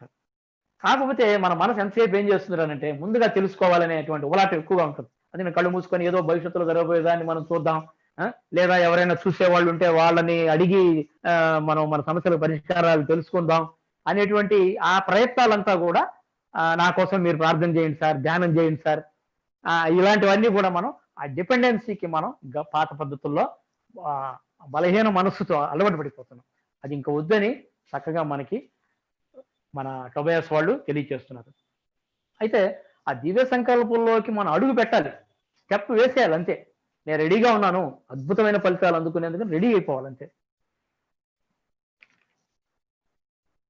అయితే ఇక్కడ ఎలాంటి చర్చలు అవసరం లేదు. సంకల్పాలు, దివ్య సంకల్పము ఏం వద్దు. ఎందుకంటే ఈ దివ్య సంకల్పం కోసం మీరు కష్టపడాల్సినటువంటి అవసరమే లేదు అని వాళ్ళు చెప్తున్నారు. అయితే ఎలా అని అంటే మీరు ఏదైతే పట్టుకొని ఉన్నారో పాతది, మీరు దాన్ని విడుదల చేస్తే చాలు. ఇప్పుడు మీరు ఒక అద్భుతమైనటువంటి మంచి 6x6 అద్భుతమైనటువంటి హంసతూలికా తల్పం వాటర్ బెడ్ ఏదో గొప్పది, బాగా కాస్ట్లీ బెడ్ 2 లక్షలు పెట్టి ఆ బెడ్ మీరు ముచ్చటపడ్డారు, మీకు వస్తుంది, అది యూనివర్సిటీ ఇస్తోంది అనుకుందాం. మీరు దాన్ని అది మీ బెడ్రూమ్ లోకి రావాలంటే ఏం చేయాలి? మీరు గతంలో చేసుకున్న పాత బెడ్ని ఏం చేయాలి? 2 బెడ్లు పట్టవు కదా, అక్కడ చిన్న రూమ్ అనుకుందాం కాసేపు. అప్పుడు ఏం చేయాలి? ఈ పాత బెడ్ని తీసేయాలి. అలా మన పాత భావాలు, పాత నమ్మకాలు, పాత అభిప్రాయాలు ఏవైతే దిగుసుకొని ఉన్నాయో వాటిని విడుదల చేస్తే చాలు, ఇంకేం చేయక్కర్లేదు మీరని వాళ్ళు మనకి స్పష్టంగా చెప్తున్నారు. అంటే ఇంకా 2 చెప్పుకుందాం క్లియర్గా. నంబర్ 1, ఒకటి నేనేమో సంకల్పం పెట్టుకున్నాను, మరి నాకు రాదేమో, డబ్బులు రావేమో, ఉద్యోగం రాదేమో, ఈ రోగం పోదేమో అనేటువంటి ఆ భయం, దానికి సంబంధించిన చర్చలు చేయడం మానేయాలి. అర్థమవుతుందా? ఆ చర్చలు చేయడం మానేయాలి. అట్లాగే ఈ సంకల్పాలు మనం పెట్టుకుంటుంటాం, ఏం చేస్తాము? అందరిని వాళ్ళని అందరినీ పిలుస్తాం. యాస్ట్రల్ మాస్టర్స్, యాస్ట్రల్ కిస్టల్స్, వాళ్ళు వీళ్ళు మొత్తం అందరు రండి, పోలేరమ్మ, అంకాలమ్మ, నూకాలమ్మ, అందరూ మొత్తం లేదోటం అందరిని పిలుస్తాం. మొత్తం ఎవరెవరు ఉన్నారు మన ఇష్ట దైవాలు మొత్తం అందరిని పిలిచేస్తాం. అర్థమవుతుందా? ఇవేవి నువ్వు చేయాల్సినటువంటి అవసరం లేదు. ఇవన్నీ చేసేసి ఒక 2 గంటలు ధ్యానం చేసి బయటకు వచ్చిన తర్వాత అప్పుడు వాడు ఎదురు వస్తాడు నేరుగా. రాగానే అయిపోయింది, ఫినిష్డ్. వాడు 4 తిట్లు తిట్టంగానే ఈ ఎనర్జీ అంతా ఫినిష్డ్. అవునా కదా? అప్పుడు మనలో ఘర్షణ స్టార్ట్ అయిపోతుంది. ఏంటి, నేను అప్పుడు ఎవరికో ఫోన్ చేస్తాం కౌన్సిలింగ్, ఏంటండి నా వల్ల కావటం లేదండి అని. ఇవంతా అవసరం లేదు. మీరు ముందు ఇవన్నీ వదిలిపెట్టేసేయండి. బయట జరుగుతుంటాయి అవన్నీ, కానీ లోపలికి తీసుకోకుండా వదిలేయండి అని స్పష్టంగా చెప్తున్నారు. దీనికి ఏం చేయాలి అని అంటే, అలా కష్టం కదండి, వాడు ఇప్పుడే కదా తిట్టిపోయాడు, అవి ఇంకా నాకు రిపీట్ అవుతూనే ఉన్నాయే అని అంటే వర్తమానంలో జీవించడం అలవాటు చేసుకోండి. అది ఇందాక అయిపోయింది. Past is grave yard. గతం అంటే శ్మశానం. శ్మశానంలో ఏముంటుందండి? శ్మశానం గుర్తు చేసుకోండి, దాంట్లో ఏముంటాయి? సమాధులు. అంటే ఏంటది? అది గతం, అది అయిపోయింది కదా, అది వదిలేయాలి అంతే. ఈ క్షణంలో నేను ఆఫీస్కి వెళ్తున్నాను బైక్ వేసుకొని, అంతే, రైట్. చౌరస్తాలో టర్నింగ్ తిరుగుతున్నాను, అంతే, అయిపోయింది, అంతే, వదిలేయాలి దాన్ని, అంతే అనమాట, సింపుల్గా. ఎందుకంటే ఎప్పుడైతే మీరు వర్తమానంలో జీవిస్తుంటారో ఆ వైబ్రేషన్స్ మనకు కావలసినటువంటి వాటిని ఆకర్షిస్తుంది.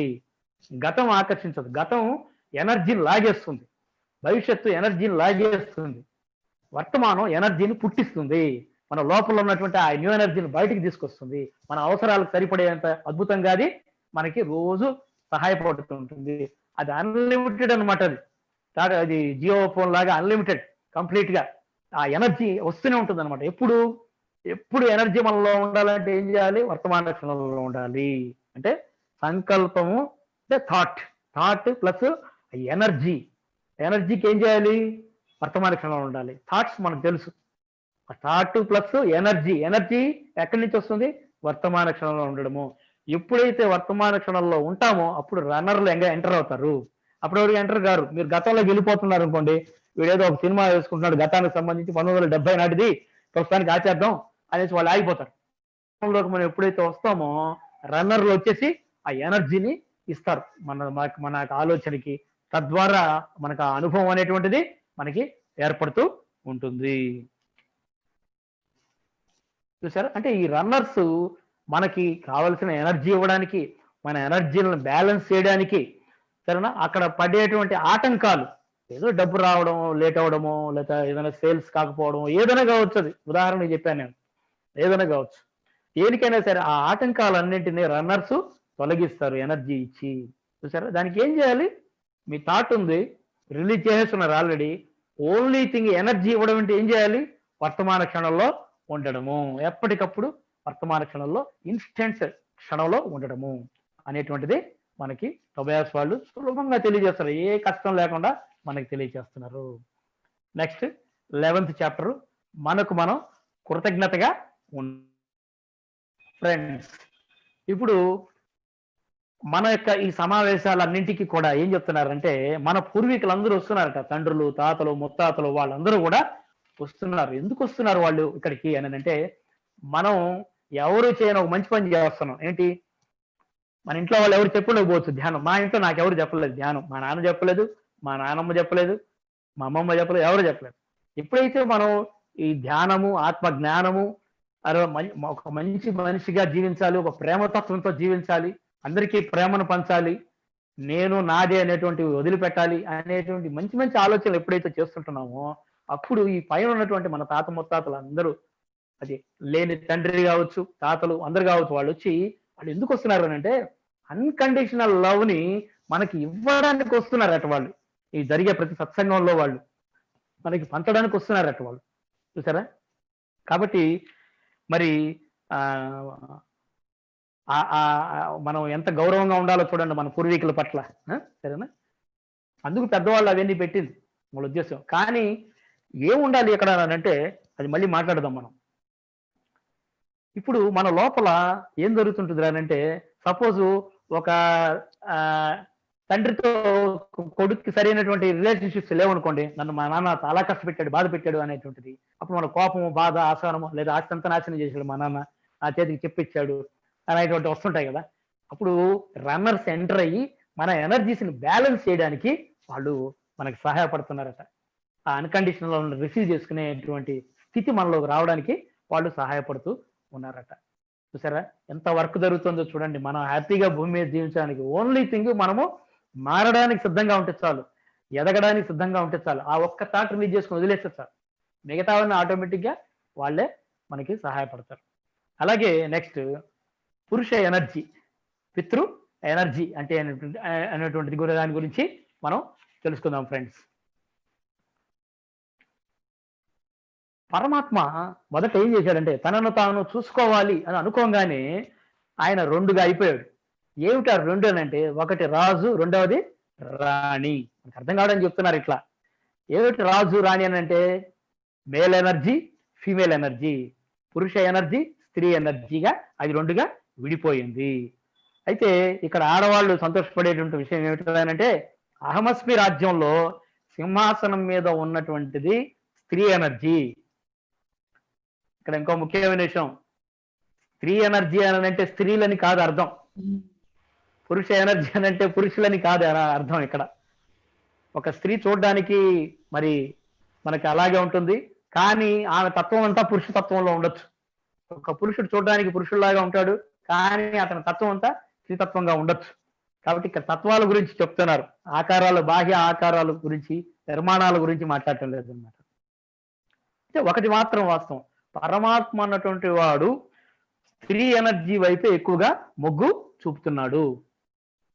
ఇంకొంచెం వివరంగా స్త్రీ ఎనర్జీ అంటే ఏమిటో తెలుసుకుందాం. స్త్రీ ఎనర్జీ అంటే ఏమిటి అని అంటే, జన్మనిస్తుంది. ఎంతో అద్భుతమైన విషయం, అంతే కదా, అవునా కదా? ఆ లోకంలో సృష్టికర్త బ్రహ్మ అయితే, ఈ లోకంలో సృష్టికర్త అమ్మ. అందుకనే మాతృదేవోభవ అంటాం ఈ భూమి మీద మనం. అందుకే భారతదేశంలో తల్లికి అంత గౌరవం ఇస్తాం మనం. సో ఈ స్త్రీ ఏం చేస్తుంది? స్త్రీ ఎనర్జీ జన్మనిస్తుంది, సృజనాత్మకతకు, క్రియేటివ్నెస్, కొత్తగా ప్రతిదీ కొత్త జీవితం, కొత్తగా గడపడం ప్రతి క్షణాన్ని. పత్రి గారు చెప్తారు కదా, పత్రి గారు కొత్తగా జీవించాలి. వినపడుతుందా అండి నా వాయిస్? ఎస్ సార్, వినిపిస్తుంది సార్, వినిపిస్తుంది సార్. ఓకే, ఎవరో వినపట్టం లేదని వాయిస్ పెట్టారు, అందుకని. నో సౌండ్ సార్ అని పెట్టారు, బట్ వినిపిస్తుంది sir. Continue. Okay okay madam, అలాంటిది ఏదైనా ఉంటే నాకు గైడ్ చేయండి madam please. Okay right. So కాబట్టి స్త్రీ ఎనర్జీ అనేటువంటిది జన్మకు, అలాగే క్రియేటివిటీకి, అలాగే ముఖ్యంగా ప్రేమకు. ప్రేమ అంటే అన్కండిషనల్ లవ్, గుర్తుంచుకోండి. షరతులు లేనటువంటి ప్రేమ. This is very very important. షరతులు లేనటువంటి ప్రేమ.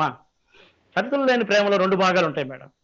అసలు షరతులు లేని ప్రేమ అడ్డుపడడానికి 2 అడ్డంకులు. ఒకటి అహము, రెండవది స్వార్థము. ఒకటి అహము, రెండవది స్వార్థము. అహం పోవాలంటే ఇతరులకు స్వేచ్ఛనివ్వాలి, స్వార్థం పోవాలనంటే ఇతరులకు ఏది ఇష్టమో అది చేయాలి. ఇవి 2 మనం చేయగలిగినప్పుడే మనం నిజంగా అన్కండిషనల్ లోని షరతులు లేని ప్రేమను ఆచరణలో పెట్టినట్టు, అదే ఆఖరి జన్మ అయినట్టు.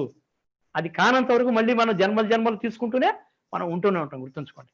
మనం అక్కడ స్వార్థపూరితమైనటువంటి ప్రేమలో అసలు ప్రేమ అన్నదానికే అర్థం లేదనమాట. అది స్వార్థం ఉందంతే అక్కడ. కాబట్టి ఎందుకని స్త్రీ ఎనర్జీ అని అంటేనే ప్రేమ. ప్రేమ అంటే ఇవ్వడము, స్వేచ్ఛనివ్వడము, ఇతరులకి ఏది కావాలో దాన్ని ఇవ్వగలగడము. ఇచ్చినప్పుడు నువ్వు దైవం అవుతావు, కానంత వరకు నేను దయ్యం అవుతాను అంతే. కాబట్టి ఆ ప్రేమకు నిదర్శనము. అలాగే స్త్రీ ఎనర్జీ పోషణకు నిదర్శనము, పోషణకు అది నిదర్శనము. అలాగే మరి పురుష ఎనర్జీ దేనికి అని అంటే, పురుష ఎనర్జీ ఏంటంటే ఒక ప్రయాణం. ఆ అగ్నిగోడ దాటి మరి జాక్ ప్రయాణం చేసుకుంటూ వచ్చాడు, చూసారా? అన్వేషణ, ప్రయాణము, అన్వేషణ. అందులో ఎంతో మరి శ్రమ ఉంటుంది. అందుకే పురుషుడు బయట శ్రమ పడతాడు, స్త్రీ ఇంటి దగ్గర చక్కబెడుతుంది అన్ని. కాబట్టి ఆ పురుష ఎనర్జీ ఏం చేస్తున్నారనంటే అన్వేషణ చేస్తుంది, శోధన చేస్తుంది. కానీ న్యూ ఎనర్జీలో పరమాత్మ ఏ వైపుకి వెళ్తాడు? స్త్రీ ఎనర్జీ వైపుకే వెళ్ళడం అనేటువంటిది జరుగుతుంది. మనం ఏమనుకుంటాం ప్రాపంచికంగా ఈ భూలోకంలో దేవుడు అంటాం. డూ అంటే పురుషుడు, పుంలింగంలో చెప్తుంటాం మనం, చూసారా? కానీ కాదు, ఈ న్యూ ఎనర్జీలో ఆ యొక్క స్త్రీ శక్తి, స్త్రీ ఎనర్జీ పనిచేస్తుంది అనేటువంటిది ఆయన మనకి తెలియచేస్తున్నారు. అట్లాగే next topic clear fathers. Good fathers అంటే ఏమిటి? గుడ్ ఫాదర్ అంటుంటాం కదా, ఏమిటి క్లియర్ ఫాదర్ అని అంటే పిల్లలతో సన్నిహితంగా, ప్రేమగా, అనుబంధంతో ఉండడము, పిల్లలకి తగినంత స్వేచ్ఛనివ్వడము. చూసారా? వాళ్ళకి స్వేచ్ఛనివ్వడము. ఎందుకు స్వేచ్ఛనివ్వగలుగుతారు అని అంటే వాళ్ళల్లో ఈ స్త్రీ పురుష ఎనర్జీలు బ్యాలెన్స్ లో ఉంటాయి. ఈ స్త్రీ పురుష ఎనర్జీలు బ్యాలెన్స్ ఉండడం వల్ల పిల్లల్ని కండిషనింగ్ చేయాలి. సిట్ స్టాండ్, సరే నువ్వు అక్కడికి వెళ్ళు, ఇక్కడికి వెళ్ళొద్దు, అర్థమవుతుందా? నువ్వు 10 నిమిషాల్లో వచ్చేసేయి, నువ్వు ఎక్కడికి వెళ్తావో నాకు డౌట్గా ఉంది. ఇలాగా కండిషనింగ్ చేయడం ద్వారా ఏమవుతారనంటే భవిష్యత్తులో వాళ్ళు దూరం అయిపోతారు. వాళ్ళు వీలైనంత వరకు ఏం చేస్తారు అని అంటే తల్లిదండ్రులకు దూరంగా జాబ్ సంపాదించుకుందాం, ఈ బాధ తప్పిపోతుంది, నాకు వీళ్ళ కర్మ తప్పిపోతుంది. చిన్నప్పుడు చెప్పరు, ఎందుకంటే భయం ఉంటుంది, ఆధారపడే మనస్తత్వం ఉంటుంది. వీళ్ళ వల్లే నాకు అన్ని జరగాలనేటువంటిది వాడికి ఒక లోపల ఉంటుంది. కానీ అక్కడ ప్రేమ పోతుంది. ఒకటే గుర్తుపెట్టుకోండి, భయం ఉన్న చోట అసహ్యం ఉంటుంది, ప్రేమ ఉన్న చోట స్వేచ్ఛ ఉంటుంది. ఎందుకు దేవుడి దగ్గర పోతారు అని అంటే అక్కడ ఆయన ప్రేమ ఉంటుంది, స్వేచ్ఛ ఉంటుంది, ఆయన కాపాడతాడనేటువంటి నమ్మకం ఉంటుంది మనకి అక్కడ. ఇది మనుషులు ప్రాక్టీస్ చేస్తే జీవితం స్వర్గం అయిపోతుంది మై డియర్ ఫ్రెండ్స్. డబ్బు ఉన్నా లేకపోయినా స్వర్గం. ఆనందంగా అందరితో ఆనందంగా జీవిస్తాం, అందరితో సంతోషంగా జీవిస్తాం. అజాత శత్రువు అవుతావు నువ్వు, నీకు అసలు శత్రువులే ఉండరు అనమాట. సో కాబట్టి ఇలాంటి తండ్రులను ఏమంటారు అని అంటే క్లియర్ ఫాదర్స్ అంటారు, చూసారా అని చెప్తున్నారు అనమాట. కాబట్టి ఈ మనలో ఉన్నటువంటి ఈ గాయాలన్నింటినీ మాన్పించడానికే ఇప్పుడు మన యొక్క పూర్వీకులు, తాత ముత్తాతలు వీళ్ళందరూ వస్తున్నారు అనేసి చెప్తున్నారు. అట్లాగే very very important topic, already వచ్చే ఉంటుంది, ఇది చాలా ఇంపార్టెంట్. కర్మచక్రం దిగేయటం. కర్మచక్రం దిగేయటం.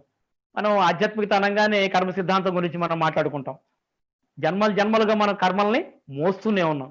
కానీ వాస్తవానికి ఇన్ని జన్మలు, ఇంత మోత, ఇన్ని బాధలు మనం అనుభవించాల్సినటువంటి అవసరం కానీ రూల్ లేదు మెయిన్ అని చెప్తున్నారు.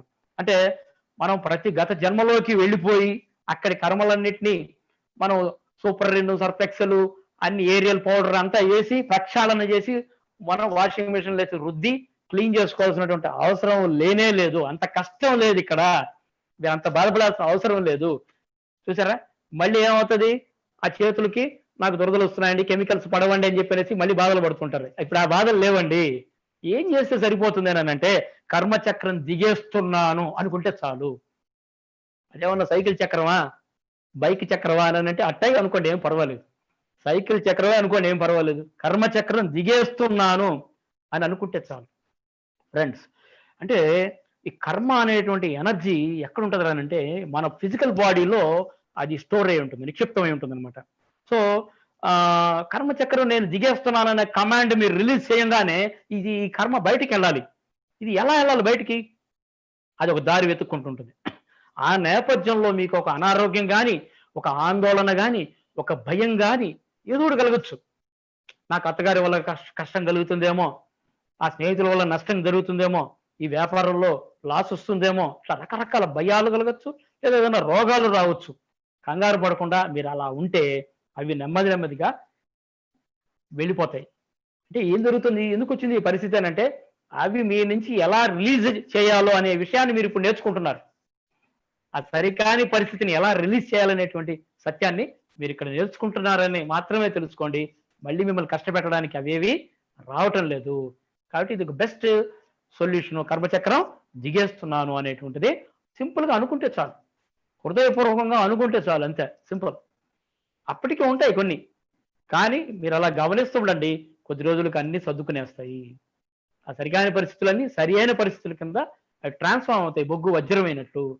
ఓన్లీ థింగ్ మన పూర్ణాత్మ శ్రీధర్ చెప్పినట్టు ఆ బొగ్గు పట్ల ఏముండాలి, వేడిస్తాం, బొగ్గుని బాగా వేడి చేస్తాం. ఇక్కడ నిజ జీవితంలో ఏం చేయాలి, ఆ సరికాని పరిస్థితులని సరికాని మనుషుల మధ్య ఆ వేడి అంటే ఏంటి, ప్రేమను చూపించాలి, అన్కండిషనల్ లవ్ చూపించాలి. అప్పుడు ఇదే బొగ్గు ఏమైపోతుంది, వజ్రం అయిపోతుంది. చూసారా, ఇది టెక్నిక్. ఇలా చేసినప్పుడు జీవితం ఎప్పుడు అద్భుతంగా ఉంటుంది. అన్ని పరిస్థితుల్లో, అన్ని సంఘటనల్లో, అందరి వ్యక్తులతో మన జీవితం అద్భుతంగా ఉంటుంది. ఫ్రెండ్స్, నెక్స్ట్ టాపిక్ కుటుంబ కర్మ. ఇది వెరీ వెరీ ఇంపార్టెంట్. ఈ కుటుంబ కర్మ అంటే మన తాత ముత్తాతల మన వంశానుగత కర్మ అంటాం. ఈ వంశానుగత కర్మ ఎక్కడ ఉంటుంది రా అంటే మన శరీరంలో, మన డిఎన్ఏలో కూడా ఉంటుంది. దీనిపైన మన డిఎన్ఏ స్వర్ణలత మేడం గారు కూడా చాలా సంకల్పాలు పెట్టి చక్కగా ధ్యానం చేయిస్తుంటారు మేడం గారు. చూసారా, అంటే ఈ వంశానుగత కర్మల వల్ల ఏం జరుగుతుంది అంటే రకరకాల ఆవేశాలు, రోగాలు ఇలాంటివన్నీ కూడా శరీరంలోకి మనం మోస్తూ ఉండడం అనేటువంటిది జరుగుతూ ఉంటుంది. అయితే మనం రాజ్యాన్ని వదిలి ఎప్పుడైతే వచ్చామో అప్పుడు ఈ ప్రయాణానికి, అన్వేషణకి మనకు అవసరమైనటువంటి ఎనర్జీ ఏంది అంటే అప్పుడు పురుష ఎనర్జీ. ఇలాగ చెప్పుకున్నాం కదా, పురుష ఎనర్జీ ఏం చేస్తుంది, మనం అన్వేషణకి, ప్రయాణానికి సహాయపడుతుందని చెప్పాను అన్నాం కదా, అట్లా అనమాట. సో ఆ ఎనర్జీతో మనం ఏం చేసాం, ఎన్నో పోరాటాలు చేసాం, మరి గ్రహాలు సృష్టించాం, అక్కడ శత్రువులు, మిత్రులు, రకరకాల స్టోరీలు నడిపేసాం మనం. అయితే ఈ పురుష ఎనర్జీ ఎంతసేపు ఎలా ఉందిరా మన లోపల రానంటే ఒక మేధస్సు లాగా ఉంది. బుద్ధితో పనిచేస్తున్నాం, హృదయంతో పనిచేయటంలా. చూసారా, అది ఇంపార్టెంట్. అయితే ఈ పురుష ఎనర్జీ ఆకారాలలో ఉన్నటువంటి పురుషుల్లోనూ స్త్రీలలోనూ కూడా ఉంది, గుర్తుంచుకోండి. ఇది లేకుండా ఏం పోలేదు, అందరిలో ఉంది ఇది. కాబట్టి ఇప్పుడు ఆ ఎనర్జీని ఏం చేయాలంటే హీల్ చేయాలి, బ్యాలెన్స్ చేయాలి, రిలీజ్ చేయాలి. ఈ మూడు చేయాలి. దాన్ని హీల్ చేయాలి, గుర్తుంచుకోండి. ఎవరిని ద్వేషించకూడదు. అందుకనే ఆ పురుష ఎనర్జీని హీలింగ్ చేయాలి, దాన్ని నయం చేయాలి, శుద్ధి చేయాలి. అలాగే బ్యాలెన్స్ చేయాలి, ఎక్కువ ఉంటే తగ్గించాలి, తక్కువ ఉంటే పెంచుకోవాలి, అట్లా. అలాగే అన్ని చేసేసుకుని అనుభవాలన్నీ పొంది దాన్ని ఏం చేయాలి, విడుదల చేసేయాలి, రిలీజ్ చేసేసేయాలి. చూసారా, అంటే పురుష ఎనర్జీ ఏం చేసింది అంటే అగ్నిగోళ దాటిన తర్వాత ప్రయాణం చేసి చేసి చేసి సృష్టికి స్థలాన్ని, డైమెన్షన్స్ ని అన్నింటినీ రెడీ చేస్తే స్త్రీ ఎనర్జీ ఆ సృష్టికి ఏం చేయాలి, ప్రాణం పోస్తుంది. చూసారా, అందుకే మనం ఇప్పుడు ఏం చేయాలి అంటే పురుష ఎనర్జీని, మన పూర్వీకుల ఎనర్జీని రెండింటిని రిలీజ్ చేసేయాలని టొబయాస్ గారు మనకి తెలియజేస్తున్నారు. జస్ట్ ఏం లేదు, జస్ట్ ఇప్పుడు వింటున్నటువంటి మిత్రులారా, మీరు జస్ట్ కళ్ళు మూసుకొని ఇలా అనుకోండి, నేను నా గతాన్ని హీల్ చేస్తున్నాను, నయం చేస్తున్నాను. నా పూర్వీకుల గతాన్ని నేను హీల్ చేస్తున్నాను. హీల్ అంటే నయం చేస్తున్నాను అని జస్ట్ మనసులో అనుకోండి చాలు, ఒక క్షణం, అంతే, జస్ట్ అంతే. ఫ్రెండ్స్, గుర్తుంచుకోండి, మీరు ఎప్పుడైతే ఒక జ్ఞాని అవుతారో అటు 7 తరాలు ఇటు 7 తరాలు కూడా తరిస్తాయని మన పెద్దవాళ్ళు చెప్తూ ఉంటారు. భగీరథుడు మరి గంగను భూమి మీదకి తీసుకొస్తే ఆయన పూర్వీకుల పాత కర్మలన్నీ కూడా తుడిచివేయబడ్డాయట. చూసారా ఫ్రెండ్స్? కాబట్టి ఇక్కడ ఎప్పుడైతే మనం జ్ఞానాన్ని సంపాదిస్తుంటామో ఆటోమేటిక్ గా ఈ జ్ఞానం యొక్క చైతన్యం ఏం చేస్తుంది అంటే మన పూర్వీకుల యొక్క అజ్ఞానాన్ని, ఆ కర్మల యొక్క అవశేషాలన్నింటినీ కూడా తొలగించి వేస్తుంది.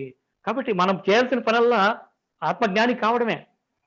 రమణ మహర్షి చెప్తాడు, నువ్వు ప్రపంచానికి చేసే మేలు ఆత్మజ్ఞాని కావడమే అని చక్కగా ఆయన చెప్తాడు మై డియర్ ఫ్రెండ్స్. కాబట్టి ఈ రకంగా మనము కుటుంబ కర్మని మనం విడుదల చేసేసుకోవాలి. వాళ్ళకి థ్యాంక్స్ చెప్తూ మనం జస్ట్ హీల్ చేస్తున్నాను అనుకోవడం అంతే. ఇప్పుడంతా థాట్స్తోనే అన్ని పనులు. Next topic ego.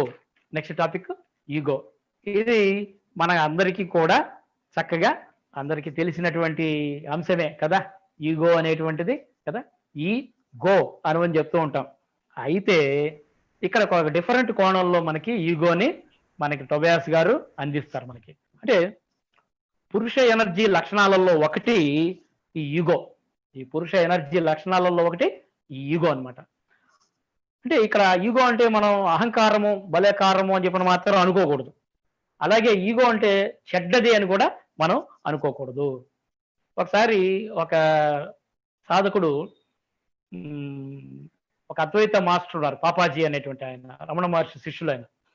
మీరు యూట్యూబ్లో ఆయన వీడియోస్ చూడొచ్చు, చాలా అద్భుతంగా చెప్తాడు. ఆయన అడుగుతారు, మీకు ఈగో ఉందా అని అంటే ఉంది అని అంటాడు అనమాట ఆయన.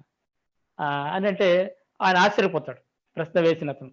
ఉందండి, ఆ ఈగో నాకు ఒక సర్వెంట్ లాగా సేవ చేస్తోంది, నాకు అన్ని పనులు చేసి పెడుతోంది అది. చూసారా ఆయన ఈగోని ఎలా వాడుకుంటున్నాడు? ఒక సర్వెంట్ లాగా వాడుకుంటున్నాడు ఆయన, ఒక మరి సేవకురాల్లాగా ఆయన వాడుకుంటున్నారు అనమాట. చూసారా, అది పర్సెప్షన్, అది దృక్పథం అనమాట. సో కాబట్టి మనం ఏమనుకుంటామంటే స్పిరిచువల్ గా ఈగోని చంపాలి అని చెప్పనేసి అనుకుంటుంటాం. కానీ టొబయాస్ ఏం చెప్తున్నాడంటే దానిని హీల్ అంటే నయం చేసి బ్యాలెన్స్ చేయాలి. అంటే సమతుల్యంగా ఉండేటట్టుగా చూసుకోవాలి, సమంగా ఉండేటట్టుగా చూసుకోవాలి, హెచ్చు తగ్గులు లేకుండా చూసుకోవాలని చెప్తున్నాను అనమాట. కాబట్టి ఇంతవరకు మన యొక్క ఆ అగ్నిగోడ నుంచి చేసినటువంటి ప్రయాణంలో ఈ ఈగో మనకు సహాయపడింది, అది మనం విస్మరించకూడదు. అసలు ఈగో అంటే ఈ పదం లాటిన్ పదం అనమాట. అంటే ఐ అంటే నేను, ఐ గో అనమాట. ఐ గో అంటే నేను వెళుతున్నాను. అంటే ఈ జాక్ ఏం చేశాడు? అగ్నిగోడ దగ్గర నుంచి టాటా చెప్పేసి వచ్చేసాడు, రాజు రాణులకి టాటా చెప్పేసి వచ్చేసాడు, గుడ్ బై చెప్పేసి వచ్చేసాడు అనమాట. చూసారా, అలా వచ్చేసినప్పుడు ఈగో అనేటువంటిది డెవలప్ అయింది. అంటే ఇక్కడ ఒక విషయం ఉంది, పెద్ద చెట్టు నీడలో చిన్న చెట్టు పెరగలేదని పెద్దవాళ్ళు సామెత చెప్తారు కదా. అట్లాగా మరి బలవంతుడైనటువంటి తండ్రి మరి స్వాధీనంలోనే ఉన్నప్పుడు కొడుకు డెవలప్ కాడు. సపరేట్ అయిపోయి వచ్చి వ్యాపారం పెట్టాడు అనుకోండి, ఆ కష్టాలన్నీ బాధలు పడి లేచి వాడు రాటు తేలుతాడు, తండ్రిలాగా బ్రహ్మాండంగా రాటు తేలుతాడు. ఇప్పుడు జరిగింది కూడా అదే, సరేనా? ఈ దూరంగా వచ్చి జాక్ అంటే మనందరం కూడా నేర్చుకుంటున్నాము. ఇలా ఈ నేర్చుకోవడాన్ని మనము ఈ వ్యక్తిత్వం, ఇది ఒక వ్యక్తిత్వం డెవలప్ చేసుకోవడము, దీనినే నేను ఈగో అంటున్నాను అనేసి ఓ టొబయాస్ చెప్తున్నాడు. చూసారా, అర్థం చేసుకోవాలి మనం దాన్ని. అయితే ఈ న్యూ ఎనర్జీలో ఈగో అనేటువంటి దాని రూపం మారిపోయిందట. ఎలా అంటే అప్పుడు ఏమన్నాడు జాక్, నేను వెళతాను అన్నాడు కదా.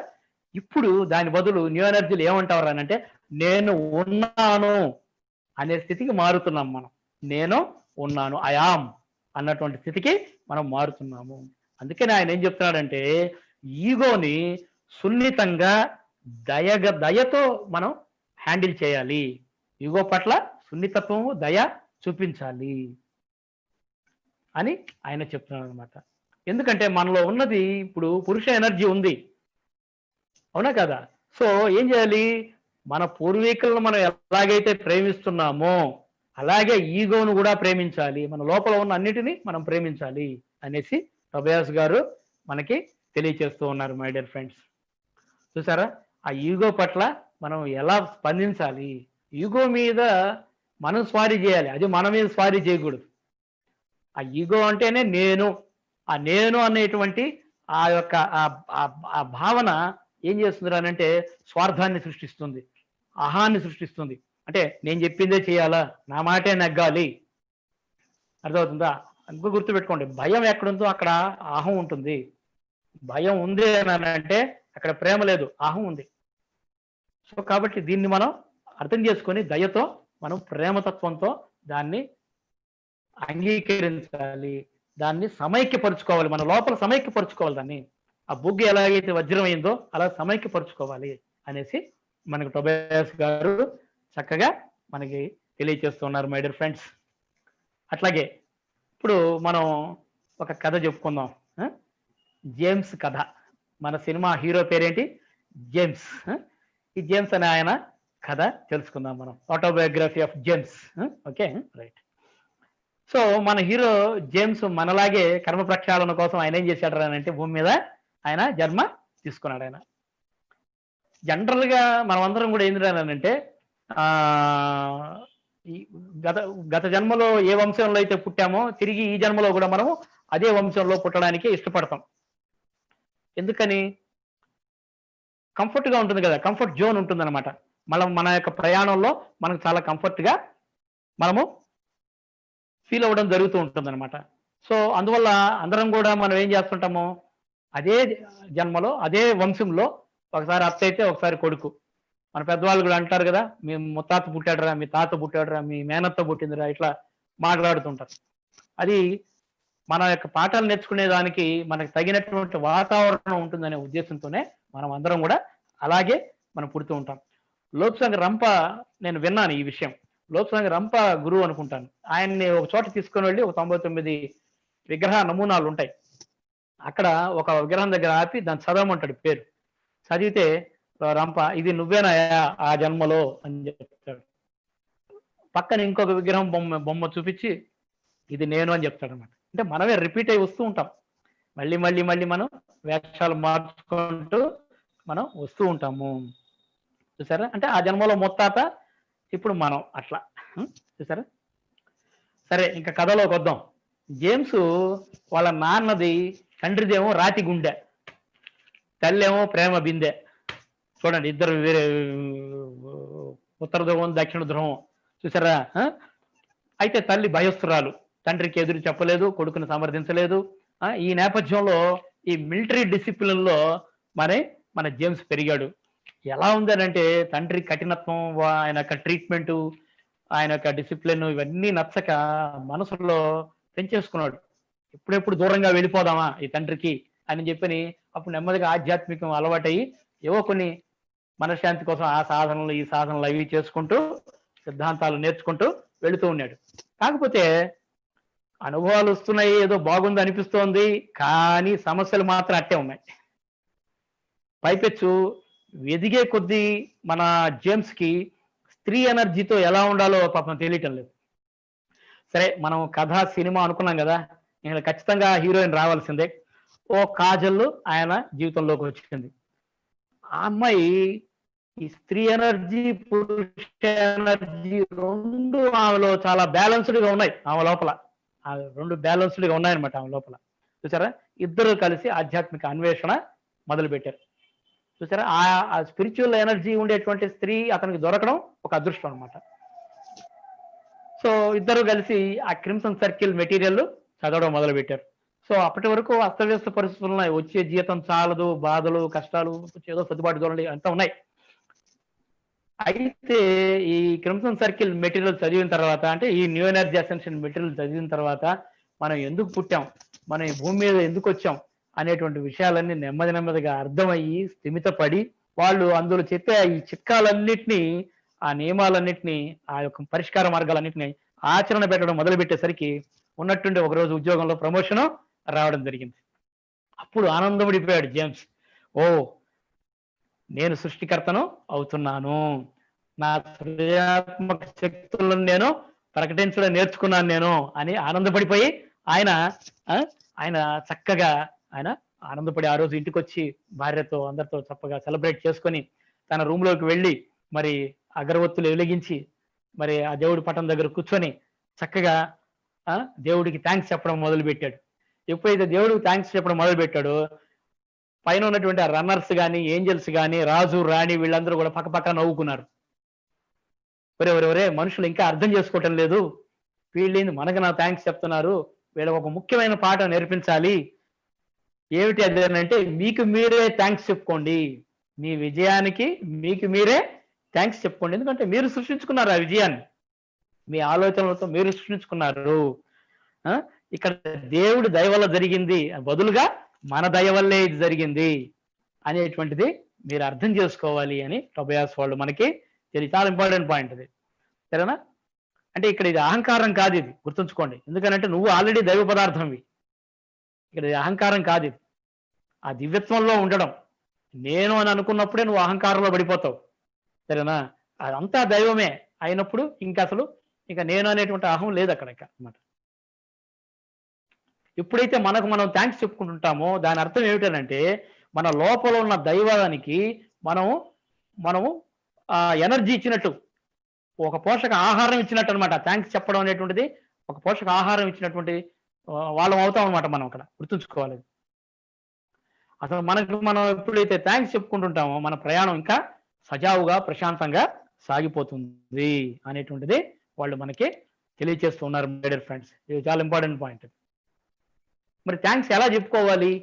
దానికి ఒక మెథడ్ ఉంది, చాలా సింపుల్. మన చేతిని ఇలా గుండె మీద పెట్టుకోవాలి చక్కగా, సరేనా? చక్కగా పెట్టుకొని ఎంతో గౌరవంతో, ఎంతో ప్రేమతో thank you Raghavendra Rao, thank you Rama Rao, thank you Sridhar, ఇలా ఎవరికి వాళ్ళే చెప్పుకోవాలి. చూసారా? Thank you James. హృదయపూర్వకంగా మనస్ఫూర్తిగా ఇలా చేతిని గుండె మీద పెట్టుకొని మనస్ఫూర్తిగా చెప్పుకోవాలి. Thank you, thanks for everything అని మనస్ఫూర్తిగా చెప్పుకోవాలి. చూసారా? చాలా సింపుల్. థ్యాంక్స్ చెప్పుకోవడం ఎంత సులభమో చూడండి. చూసారా? నిజమే ఫ్రెండ్స్, ఈగోని అధిగమించడం చాలా కష్టము, ఒప్పుకుంటారు అందరు దాన్ని. అయితే ఎప్పుడైతే మన లోపల ఉన్న స్త్రీ పురుష ఎనర్జీలు బ్యాలెన్స్ అవుతాయో అప్పుడు సులభమైపోతుంది. ఇంకొక చిట్కా చెప్తున్నారు ఈ ఈగోని అధిగమించడానికి. మీరు పిట్టగోడ వెనకాల ఉండి చూడాలి అంటే చెప్పారుగా నిన్న. పిట్టగోడ వెనకాల ఉండడం అంటే సాక్షిగా గమనించు. అంటే నీ పేరు, ఊరు, కులము, గోత్రము, రాత్రి నిద్రపోయేటప్పుడు నువ్వు ఎవరు, అసలు ఎన్ని బాధలు ఉండొచ్చు, ఎన్ని క్రోధాలు, ఎన్ని ద్వేషాలు, ఎన్ని భయాలు ఉండొచ్చు, ఎన్ని సంతోషాలైనా ఉండొచ్చు, కానీ ఏం జరుగుతుంది నీకు రాత్రిపూట పడుకున్నప్పుడు? గుర్తొస్తుందా నీ పదవి, నీ పలుకుబడి, నీ పేరు, నీ ప్రతిష్ట ఏమన్నా గుర్తొస్తుందా? అలా ఉండాలి కళ్ళు తెరుచుకున్నప్పుడు. అప్పుడు నీ జీవితం ఆనందంగా ఈ భూమి మీద సాగిపోతుంది. చూసారా? ఆ పిట్టగోడ వెనకాల ఉండి చూస్తే అర్థం అవుతుంది. ఏం అర్థం అవుతుంది? ఈగో ఉండడం సబబే. ఆ ఈగో వల్ల మనం ఎన్నో పాఠాలు నేర్చుకున్నాము, ఎంతో నేర్చుకున్నాము, అది కూడా కరెక్టే. దాన్ని ఎందుకు పక్కన పెట్టండి, అంతే, అయిపోయింది, అంతే. చూసారా? ఆ ఈగో అనే కళ్ళద్దాల గుండా ప్రపంచాన్ని చూసినప్పుడే నీకు మొత్తం శత్రువులే. దేవుడు శత్రువే, నీకు నువ్వే శత్రువు. చూసారా? కాబట్టి ఈగో నుంచి పారిపోవద్దు, దానిని మనలో సమైక్యపరుచుకోవాలి, చూసారా? అంతేగాని దాని గురించి పారిపోకూడదు. దాన్ని మన లోపల సమైక్యపరచు. ఎలా? దానిని ముందు ప్రేమించడం నేర్చుకోవాలి. ఇందాక చెప్పుకున్నాం, దానిని దయతో చూడాలి. చూసినప్పుడు అర్థమవుతుంది మనకి, ఏమర్థమవుతుంది? ఓకే, నేను వేరే, వాళ్ళు వేరే అనేటువంటి సపరేట్ భావన నా లోపల కలుగుతుంది అనేది ఎప్పుడైతే మనం గమనిస్తూ ఉంటామో నెమ్మదిగా ఆ భావన పోతుంది. ఓహో, నేను ఎప్పుడైతే ప్రేమతత్వంతో ఉంటానో నాకు అదే వస్తుంది. అసలు యాక్చువల్గా బయట మనుషులు అంటే ఏం లేదు, ఇదంతా భ్రమ. నా లోపల భావాలకు అనుగుణంగానే నా చుట్టూ ఉన్న ప్రపంచం ప్రవర్తిస్తోంది, మంచి చెడు ఇవంతా కూడా. ఇవన్నీ అర్థమైనప్పుడు ఈగో అనేది అక్కడ మాయమైపోతుంది. నా భావాలకు అనుగుణమైనటువంటి పరిస్థితులు, సంఘటనలు, వ్యక్తులే నా జీవితంలోకి వస్తున్నారు అనేది మనకి తెలుస్తుంది మై డియర్ ఫ్రెండ్స్. ఇంకో ముఖ్యమైన విషయం, మనం ఎలాగైతే మనకు మనం థ్యాంక్స్ చెప్పుకోవాలని తెలుసుకున్నాము ఇప్పుడు, అలాగే రేపు మీరు ఎవరికైనా వెళ్ళి అక్కడ క్లాస్ చెప్తారు, మీరు వాళ్ళకు కూడా ఏం చెప్పాలంటే, వాళ్ళు ఏం చేస్తారు, వాళ్ళకి ఏదైనా ఒక సంకల్పం నెరవేరితే మనకి థ్యాంక్స్ చెప్తారు. కాదు, మీకు మీరు థ్యాంక్స్ చెప్పుకోండి అని చెప్పమని చెప్తున్నారు. మీకు మీరే థ్యాంక్స్ చెప్పుకోండి అని చెప్తున్నారు. అంతేకాకుండా మై డియర్ ఫ్రెండ్స్, మన అనుభవాలను ఇతరులతో ఖచ్చితంగా పంచుకోవాలి. మన అనుభవాలను ఇతరులతో తప్పనిసరిగా మనం పంచుకోవాలి. చూసారా, ఇతరులతో పంచుకోవాలి. అయితే ఆ పంచుకునేటువంటి నేపథ్యంలో బలవంతం చేయకూడదు వాళ్ళని. ఇదిగో నేను చెప్తా విను, ఎవరికో ఫోన్ చేస్తారు, సరోజ నేను చెప్పేది వింటావా అని అంటే, పోపు మాడిపోతుందమ్మా ఇక్కడ అని అంటే, లేదు లేదు నా ఎక్స్పీరియన్స్ నువ్వు వినాల్సిందే అని అలా ఇబ్బంది పెట్టకూడదు. అర్థమవుతుందా? చక్కగా వాళ్ళు వినాల్సినటువంటి స్థితికి వాళ్ళు వచ్చినప్పుడు ఆటోమేటిక్ గా మనం ఏం చేస్తాము, మన ద్వారా జ్ఞానం వాళ్ళకి వెళ్ళిపోతుంది. ఎవరి ద్వారా వెళ్ళాలో వెళ్ళిపోతుంది, నీరు పళ్ళం ఎరుగు అన్నట్టు వెళ్తుంది ఆటోమేటిక్ గా. నేను బలవంత పెట్టి వాళ్ళని హింస పెట్టి చెప్పకూడదు. అలాగే నేను ధ్యానం చెప్పాను కాబట్టి నువ్వు రోజు ధ్యానం చేయాల్సిందే. చాలా మంది నాతో అంటుంటారు, మా ఆయన ధ్యానం చేయడండి అని అంటాడు. నువ్వు బాగా ధ్యానం చెయ్యి, ఆ ఎనర్జీ దెబ్బకి ఆయనేం కర్మ, ఆయన తరపున బంధువులందరూ వచ్చి నీ ముందు కూర్చొని ధ్యానం చేస్తారు. అలా అప్పటి వరకు మౌనంగా ఉంటూ ధ్యానం చేసుకో, అంతే. చూసారా, అనుభవాలు చెప్పాల్సిందే కానీ బలవంతం చేయకూడదు, ఇబ్బంది పెట్టకూడదు అని తొబయాస్ వాళ్ళు మనకి నిర్ణయాలు వాళ్ళకి వదిలేయాలి. ధ్యానం చెప్పాం అయిపోయింది అంతే, తర్వాత వాళ్ళ ఇష్టం, వాళ్ళు ఎలా జీవించాలనుకుంటే అలా జీవిస్తారు అక్కడ. కాబట్టి అది ఫ్రెండ్స్. తర్వాత చాలా important, very very crucial, practical గా మనం చాలా తేలికగా మనం దీన్ని రోజువారీ జీవితంలో అభ్యాసం చేయగలిగినటువంటిది లాస్ట్ చాప్టరు, స్పిరిట్ తో మన నూతన సంబంధం. అంటే స్పిరిట్ తో సంబంధాన్ని ఎలా పెంచుకోవాలి.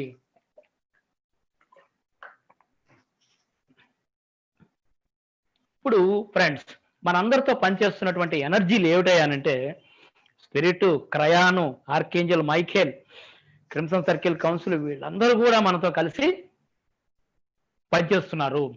మనకి తెలిసినా తెలియకపోయినా మనలో ఏర్పడేటువంటి ఈ మార్పు అంతటికి కూడా, ఈ ఏదైతే మార్పు మనలో జరుగుతుందో ఈ మార్పు అంతా కూడా ఆ పరమాత్మలో కూడా అక్కడ జరుగుతుంది. ఒక విశిష్టమైనటువంటి మార్పు ఇది పరమాత్మకి. చూసారా, అయితే మనం ఎన్నో వేల జన్మలు ఎత్తి ఎత్తి ఎత్తి ఏందేందో తెలుసుకుంటున్నాం. అవి ఇవి ఇవి ఇవి మొత్తం పోగు చేసుకుంటున్నాం. మన బీరువాల నిండా పుస్తకాలు ఎలాగైతే ర్యాకులు ఉన్నాయో, మనం లోపల బోలెడంత సబ్జెక్టులు అంతా ఉన్నాయి. ఏం తక్కువ లేదు, ఒకటి కాదు రెండు కాదు, మొత్తం అన్నీ ఉన్నాయి. అయితే ఏం మిస్ అయిపోతున్నారు అని అంటే, మన దివ్యత్వం మనం మిస్ అయిపోతూనే ఉన్నాము కొన్ని వేల జన్మల నుంచి అని చెప్తున్నారు ఆయన. 2000 సంవత్సరాల నుంచి టొబయాస్ మనతోనే ఉన్నాడట. ఆయన మనల్ని ప్రేమిస్తూ మన కుటుంబాలని, మన కుటుంబ ఎనర్జీని మోస్తూ ఉన్నాడంట ఆయన. చూడండి, ఆయనకి థ్యాంక్స్ చెప్పాలి మనం. అయితే ఒక్కొక్కసారి నాకు దుఃఖం వస్తుందండి అనుకోకుండా అని అంటే, అది ఎందుకు వస్తుంది అని అంటే, ఇల్లు గుర్తొస్తుంటుంది, మన అసలు ఇల్లు. మన అసలు అంటే ఇల్లు అంటే ఇది కాదు, అర్థమైందా? మన ఇక్కడ కట్టుకున్న ఇల్లు కాదండి, మన అసలు ఇల్లు పరమాత్మ సామ్రాజ్యం, అహమస్మి సామ్రాజ్యం, జాక్ వదిలేసి వచ్చిన సామ్రాజ్యం గుర్తొస్తుంది. అందువల్లనే మనకి ఆ దుఃఖం వస్తూ ఉంటుంది. సరేనా? అయితే ఇప్పుడు మనం సృష్టించినటువంటి ఈ చైతన్యం వల్ల ఆ ఇల్లే మన దగ్గరికి వస్తుంది. ఆ ఇల్లే ఇప్పుడు మన దగ్గరికి వస్తుంది, ఆ ప్రజ్ఞాత్మే మన దగ్గరకు వస్తుంది. మనం ఎక్కడికి వెళ్ళాల్సినటువంటి అవసరము లేనే లేదు. ప్రజల వద్దకు పాలన, గుర్తుపెట్టుకోండి, మీరు ఎక్కడికి వెళ్ళాల్సినటువంటి అవసరం లేదు. ఇది చెప్తుంటే నాకు ఒక అద్భుతమైన ఎక్స్పీరియన్స్ గుర్తొస్తుంది. 2007 నవంబర్ అనుకుంటాను, బాలకృష్ణ సార్తో నేను కూర్చొని ధ్యానం చేసినప్పుడు అక్కడ మూల చైతన్యపు అనుభవం 1.5 గంట అద్భుతంగా జరిగింది. అది జరిగిన మరుసటి రోజు ఎప్పుడో వైకుంఠ ఏకాదశికి పత్రి గారు ధ్యానం చేయిస్తున్నారు 2 గంటలు ఎస్ఆర్ నగర్ పార్కులో ధ్యానం చేయిస్తుంటే బాలకృష్ణ సార్ నాకు చెప్తున్నారు, నువ్వు ఆ ఎక్స్పీరియన్స్ ని మళ్ళీ ఇన్వైట్ చెయ్యి అని చెప్పనేసి. నేను ఎంతసేపు కూర్చున్నా కూడా నేను మళ్ళీ ఆ 12th డైమెన్షన్ లోకి వెళ్ళలేకపోతున్నాను. 12th డైమెన్షన్ వెళ్ళు అంటున్నారు సారు, నేను వెళ్ళలేకపోతున్నాను, కూర్చొని ఉన్నాను అలాగే. సరే, క్లాస్ అయిపోయింది, నేను సార్ బైక్ లో వస్తున్నాం కోకట్పల్లికి. వస్తూ ఉంటే అప్పుడు సారు అడిగారు, ఏంటి నువ్వు 12th డైమెన్షన్ లోకి వెళ్ళలేకపోయినావు అని అంటే, లేదు సార్, నాకు 12th డైమెన్షనే నా దగ్గరికి వచ్చినటువంటి అనుభూతిని నేను పొందాను అప్పుడు అని చెప్పాను. ఆ విషయం నాకు ఇప్పుడు ఈ న్యూ ఎనర్జీ పుస్తకం చదివిన తర్వాత అర్థమైంది నాకు. అంటే ఆ ఇల్లే మన దగ్గరికి రావడం అనేటువంటి విషయం అప్పటికి నేను న్యూ ఎనర్జీ పుస్తకం చదవలేదు. పక్కనే గూడూరులో మహానుభావురాలు రేవతి మేడం ఉన్నప్పటికీ నేను ఆ స్థాయిలో లేనప్పుడు.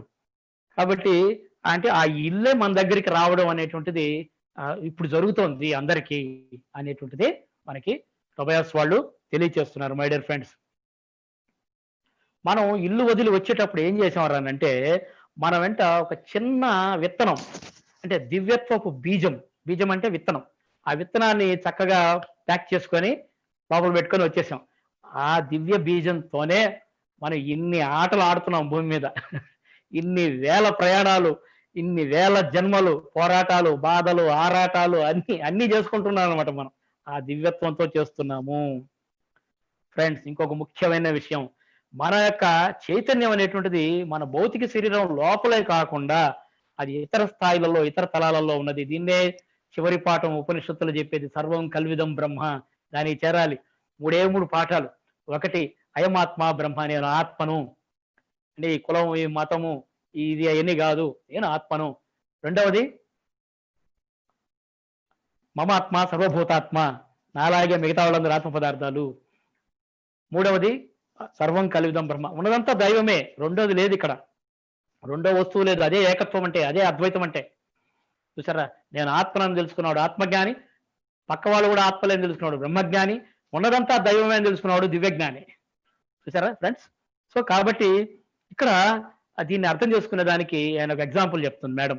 ఏమిట్రా అని అంటే, ఇప్పుడు సినిమా థియేటర్లో ప్రొజెక్టరు, ఫిల్ము ఒక చోట ఉంటాయి, బొమ్మ ఎక్కడ పడుతుంది? దూరంగా ఎక్కడ తెర మీద పడుతుంది. అలా మన యొక్క చైతన్యము అన్ని చోట్ల విస్తరించి ఉన్నది. చూసారా? అంటే మన శరీరంలో నుంచి ఈ భూమి అంతటా కూడా, భూతలంలోనూ మిగతా తలాల్లోనూ అంతా కూడా మన చైతన్యము విస్తరించి ఉన్నది అనే విషయాన్ని బాగా అర్థం చేసుకోవాలి. అప్పుడు మాత్రమే మనం చివరి దశకి, ఈ ఆధ్యాత్మిక ప్రయాణంలో చివరి దశకి వస్తాం, సర్వం కల్విదం బ్రహ్మ అన్న స్థితికి వస్తాం. నేను డ్రాప్ అయిపోవాలి, అది డ్రాప్ కానంత వరకు పోం అక్కడికి. ఏదో పరిగిస్తూనే ఉంటాం, పోగు చేసుకుంటాం అంతే. ఆ హృదయం ఓపెన్ కాదు, అంతే. చూసారా? అయితే మన చైతన్యాన్ని ఈ భూమి మీద విస్తరించేటువంటి ఈ యొక్క ప్రాసెస్ లో బుద్ధ చైతన్యం కలిగినటువంటి మహానుభావులు ఎంతో మంది మనకు సహాయపడుతున్నారు. ఒక బుద్ధుడైతేనేమి, ఒక యేసుక్రీస్తు అయితేనేమి, ఇట్లాంటి వాళ్ళు ఎందరో కూడా మన చైతన్య వికాసానికి, ఈ యొక్క సంఖ్యలలో నుంచి బయటపడడానికి, ఈ నారో మైండ్ అంటే సంకుచిత భావాల నుంచి బయటపడడానికి ఎందరో మహానుభావులు జీవితాలు త్యాగం చేసి, పత్రి గారు ఆయన ఉద్యోగం వదిలేసి మనందరికీ ఈ ఆధ్యాత్మిక చైతన్యాన్ని భూమండలంలో తీసుకొచ్చాడు. అవునా కదా? మనం ఎప్పటికీ రుణపడి ఉండాలి ఆ మహానుభావుడికి మనం. సో కాబట్టి ఫ్రెండ్స్, ఇది మనము చక్కగా మనం అర్థం చేసుకోవాల్సినటువంటిది. అయితే మనం స్పిరిట్తో ఎలా కనెక్ట్ అవ్వాలి, పరమాత్మతో ఎలా అనుసంధానం అవ్వాలి అనేటువంటి టెక్నిక్స్ తెలుసుకునే ముందర, ఈజీ టెక్నిక్స్, సులభమైన టెక్నిక్స్ తెలుసుకునే ముందర ఇంకొక విషయం పట్ల చివరిగా మనకు అవగాహన ఉండాలి విన్నప్పటికీ. అది ఏమిటి అంటే, ఈ ఓల్డ్ ఎనర్జీ, న్యూ ఎనర్జీకి ఉన్నటువంటి తేడాలు ఏమిటి, చాలా చాలా ఇంపార్టెంట్. ఇది వింటే మనం ఈ వారం అంతా చక్కగా ఏదైతే తెలుసుకున్నామో అవంతా కూడా ఒకసారి రీక్యాప్చులేట్ అయిపోతాయి మనకి. Okay, right. So old energy అంటే పాత ఎనర్జీ, న్యూ ఎనర్జీ అందరికీ అర్థమవుతుంది అనుకుంటా. Okay, old energy, new energy, మరి తేడాలు, 12 మార్కుల ప్రశ్న. ఓకే, నంబర్ 1, ఓల్డ్ ఎనర్జీలో ఏం చేస్తాము? బుద్ధితో ఆలోచిస్తాం అంత, అన్నిటికీ అట్టయితే, ఇట్టయితే, ఎట్టట్టో అయితే బుద్ధితో ప్లానింగ్ వేసుకుంటూ పోతుంటాం ప్రతిదానికి. చూసారా? ఓల్డ్ ఎనర్జీలో మనం. న్యూ ఎనర్జీలో హృదయంతో పనిచేస్తాము, హృదయపూర్వకంగా పనిచేస్తాము, భక్త కన్నప్పలాగా పనిచేస్తాము, ప్రొసీజర్లు ఏమి ఉండవు ఇక్కడ. సరేనా? రెండవది, ఓల్డ్ ఎనర్జీలో ఏం చేస్తారనంటే అసలు మనకి పరమాత్మకు ఉన్న సంబంధం తెలియదు మనకి. అదే న్యూ ఎనర్జీలో మనకి పరమాత్మకు ఉన్నటువంటి సంబంధము, ఆ ఎరుక పట్ల అవగాహన మనం పొందుతాము. అది ఎలాగో నెక్స్ట్ ఇక ఒక 10 నిమిషాల్లో తెలుసుకుందాం మనం. నంబర్ 3, ఓల్డ్ ఎనర్జీలో విషయాలను యథాతథంగా అంగీకరించము. వాడు చెడ్డవాడు అంతేనండి, వాడు మారడండి, నేను పట్టిన కుందేలకు 3 కాళ్ళండి అనేటువంటి ఒక మూర్ఖత్వంలో, మనం సంకుచిత భావాలలో, నారో మైండెడ్నెస్ లో మనం ఇరుక్కుపోయి ఉంటాం అన్నమాట. మనం న్యూ ఎనర్జీలో ఉన్నది ఉన్నట్లుగా స్వీకరిస్తాం. ఓకే, బొమ్మజముడులో ముళ్ళు ఉన్నాయి కానీ అది అందంగా ఉంది, అది కూడా అందంగా ఉంది కదా, భగవంతుడు సృష్టి కదా, అన్ని స్వీకరిస్తాం, అన్నిటిని యాక్సెప్ట్ చేస్తాం. చూసారా? ఆ యాక్సెప్టెన్స్ ఉండే కొద్దీ మనకి ఏమర్థమవుతుంది అంటే, ఆ బొమ్మజముడు వెనకాల ఉన్నటువంటి ఆ దైవ ప్రణాళిక ఏమిటి? చూసారా? అందరూ తిడుతున్నారు దొంగ దొంగ దొంగ అని, కానీ బుద్ధుడు ఏం చేశాడు? దొంగను చూడలా, దొంగ లోపల ఉన్నటువంటి హృదయాన్ని చూశాడు, ఆత్మను చూశాడు ఆయన. చూసారా, ఆ హృదయం మనకు ఉన్నప్పుడు అది ఆఖరి జన్మ. అది లేనంత వరకు మనం ఎన్ని పుస్తకాలు చదివి, ఎన్ని చిలక పలికి, ఎన్ని క్లాసులు అటెండ్ అయ్యి, కొన్ని వందల జన్మల ధ్యానాలు చేసినా కూడా మనం ఆ దైవాన్ని అనుభూతి చెందలేము, అనుభవించలేము, దర్శించలేము, ప్రదర్శించలేము. గుర్తుంచుకోండి మై డియర్ ఫ్రెండ్స్. అదే మనకి ఇచ్చే ఆనందం. బయట నుంచి ఎవరో పొగడక్కర్లేదు, సన్మానించనక్కర్లేదు. లోపల నుంచి ఆనందం కాణిపాకంలో నీళ్ళు ఎలా ఊరుతాయో అలా ఊరుతుంటుంది అనుక్షణం మన లోపల. ఎప్పుడైతే మనం ఆ బుద్ధుడిలాగా ప్రేమతత్వంలో మనం ఉండగలిగినప్పుడు మై డియర్ ఫ్రెండ్స్. ఇంకా అద్భుతంగా చెప్తున్నాడు టోబియాస్. చూడండి 4వ పాయింట్. ఇల్లు వదిలి రావడం ఒక శాపము, శిక్షగా అనుకుంటాం. జాక్ అగ్నిగోడ దాటి వచ్చేసినప్పుడు దాన్ని మనం ఏమనుకుంటున్నాం? మన అందరం కూడా మనమే ఆ జాక్.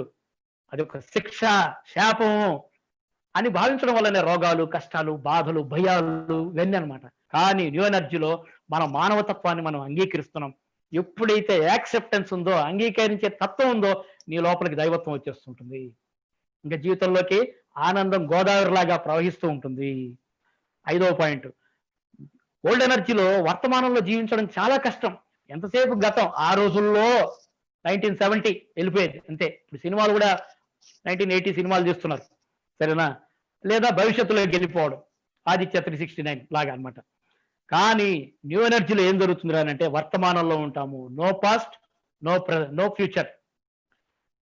పాస్ట్ ఈజ్ గ్రేవ్యార్డ్, గతం అంతా శ్మశానం. భవిష్యత్ ఈజ్ అండర్ కన్స్ట్రక్షన్, భవిష్యత్ ఇంకా నిర్మాణంలో ఉంది. అది వచ్చినప్పుడు చూస్తాం. నిర్మాణంలో ఉన్నటువంటి బిల్డింగ్ పనికొస్తుందా నివాసానికి? పనికిరాదు, అది లేదు. ఇది present is present is present, అంతే. వర్తమానమే బహుమానం, అంతే. ఇప్పుడు ఈ క్షణంలో ఆనందంగా జీవించడము. చూసారా, అలా గతాన్ని మనం హ్యాపీగా విడుదల చేసేస్తాం న్యూ ఎనర్జీ సహకారంతో. 6వ పాయింట్. ఓల్డ్ ఎనర్జీలు ఏం చేస్తాం?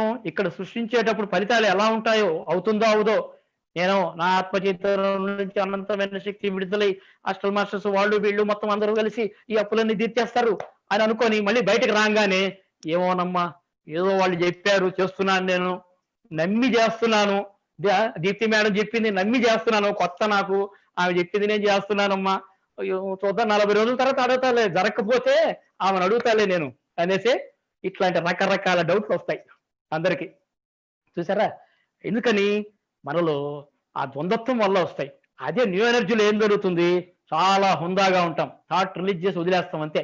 ఆ యొక్క గోడ పైన కుంచెతో అలా లాగి వదిలేస్తాం, అంతే. ఇంకా మనకు సంబంధం లేదు, అంతే.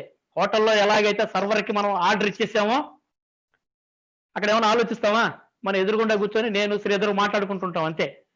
వాడు ఉల్లిపాయలు సరిగా వేసాడా లేదా, దోశ సరిగా కాల్చాడా లేదా, ఏమన్నా ఇలా ఏమన్నా అంటున్నాడా, ఇవన్నీ ఏమన్నా ఆలోచిస్తామా?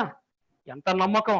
బయట ఊర్లో కొత్త చోట కొత్త హోటల్లో వాడెవడో ముక్కు మొహం తెలియనటువంటి సర్వర్నే నమ్మేటువంటి మనము లోపల ఉన్న సర్వాత్మను మాత్రం నమ్మాలంటే మాత్రం ఎంతో మంది మనకు బోధించాలి, ఎంతో మంది మహానుభావులు భూమి మీదకి రావాలి, దంచాలి. ఇలాంటి క్లాసులన్నీ దంచితే తప్ప లోపల ఉండే దైవం పట్ల మనకు నమ్మకం రాదు మన పరిస్థితి. అవునా కాదు ఫ్రెండ్స్? చూసారా, 7వ పాయింట్. టైం అవుతున్నట్టుంది. 7వది. ఇంకోటి, మార్పును అంగీకరించడానికి ఓల్డ్ ఎనర్జీలో రెడీగా ఉండం. మనం రెడీగా ఉండం. ఎందుకు రానంటే పాతదే సుఖంగా ఉంటుంది కానీ కంఫర్ట్ గా ఉంటుందిలే అని చెప్పిన ఫీలింగ్ అనమాట. అందుకే చూడండి, వర్క్ షాపులు జరిగేటప్పుడు మనం ఏం చేస్తాం? ఫోన్ చేస్తాం, అక్కయ్య 4 సీట్లు వేసి పెట్టు, నేను వస్తున్నాను. చేతి వర్క్ షాప్ పోయేటప్పుడు ఏం చేస్తాం? ఎందుకు అనంటే మన ఫ్రెండ్స్ అందరూ వస్తారు కదా, మనందరం ఒక చోట కూర్చుందాం అని అంటారు. అందుకే బాలకృష్ణ సార్ ఏం చేస్తాడు? కొత్త వాళ్ళతో మీరు ఎవరు కూడా మీ తెలిసిన వాళ్ళతో కూర్చోకూడదు, వెళ్ళి కొత్త వాళ్ళతో కూర్చోండి అని సార్ చెప్తాడు అనమాట కదా. కాబట్టి అంటే కంఫర్ట్ జోన్ ఫీల్ అయిపోతాం మనం. కొత్తది భయపడతాం, కొత్త ఉద్యోగం భయపడతాం, ట్రాన్స్ఫర్స్ లో కొత్త ప్లేస్ భయపడతాం, అన్నిటికీ అనమాట. కొత్త పెళ్లి కూతురు పెళ్లి చేసుకునేటప్పుడు ఏం చేస్తుంటది ఆమె? ఆ ఇంట్లో ఎలా ఉంటుందో ఆ భయాలన్నమాట. వాళ్ళు ఎలా రిసీవ్ చేసుకుంటారని నన్ను చూసారా, అవన్నీ ఉంటాయి. ఓల్డ్ ఎనర్జీ అదంతా. అయితే న్యూ ఎనర్జీలో ఏం జరుగుతుంది?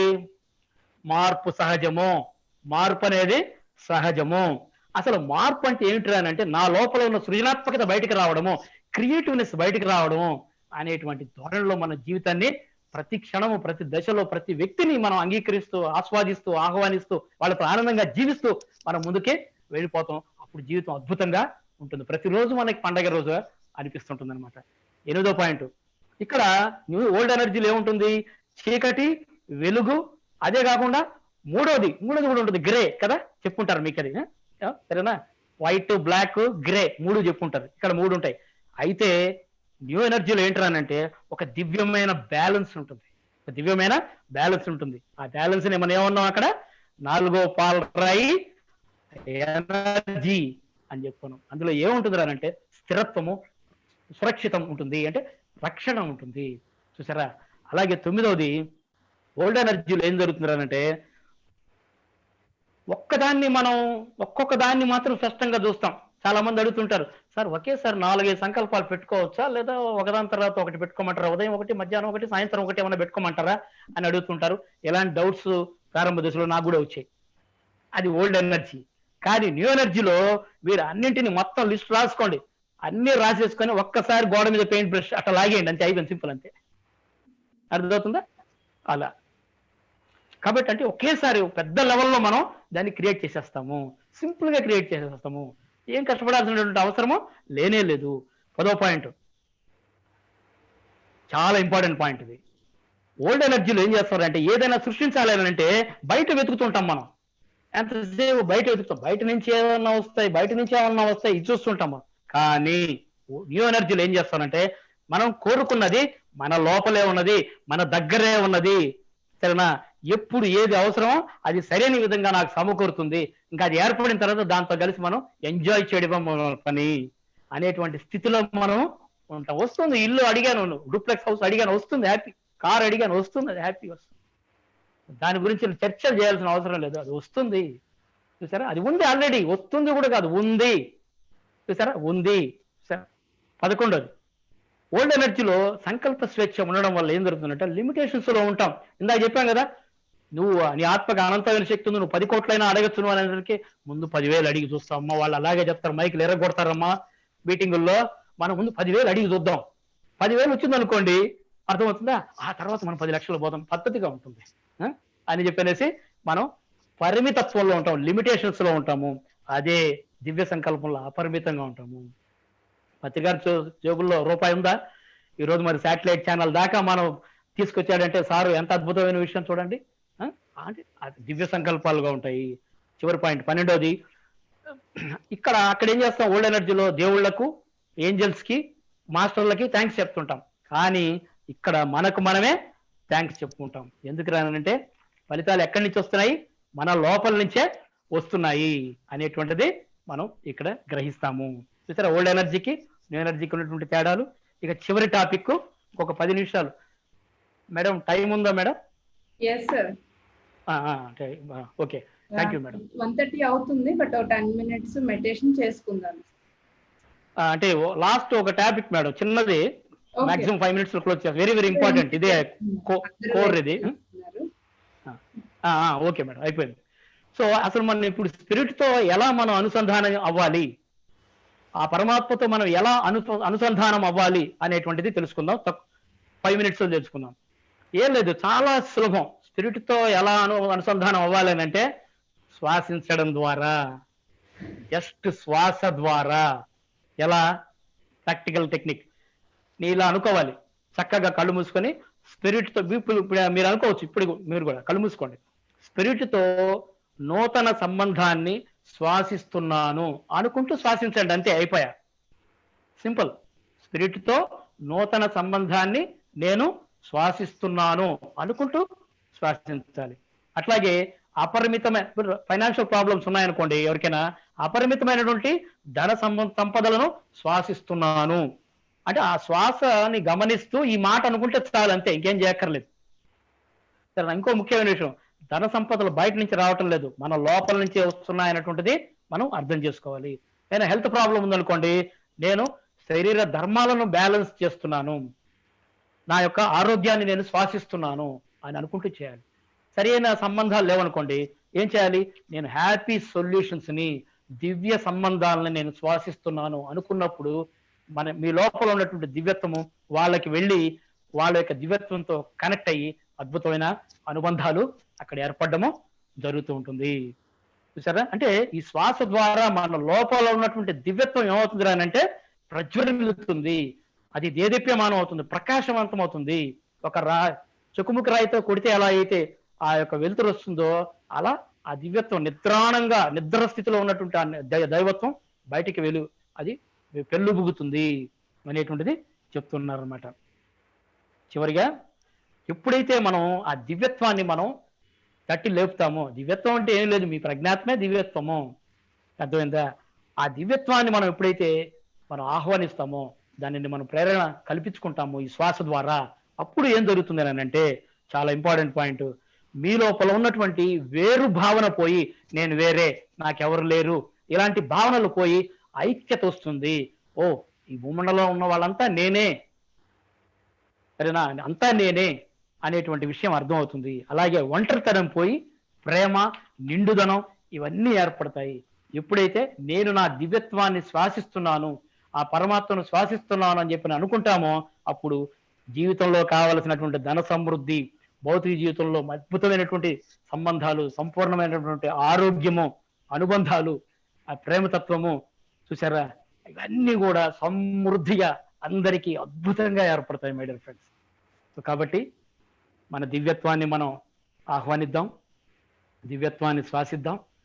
మీ అందరితో ఇలా ఈరోజు పంచుకునేటువంటి భాగ్యం నాకు కల్పించినటువంటి బాలకృష్ణ సారు, మిగతా బృందం అందరికీ హృదయపూర్వకంగా థ్యాంక్ యూ.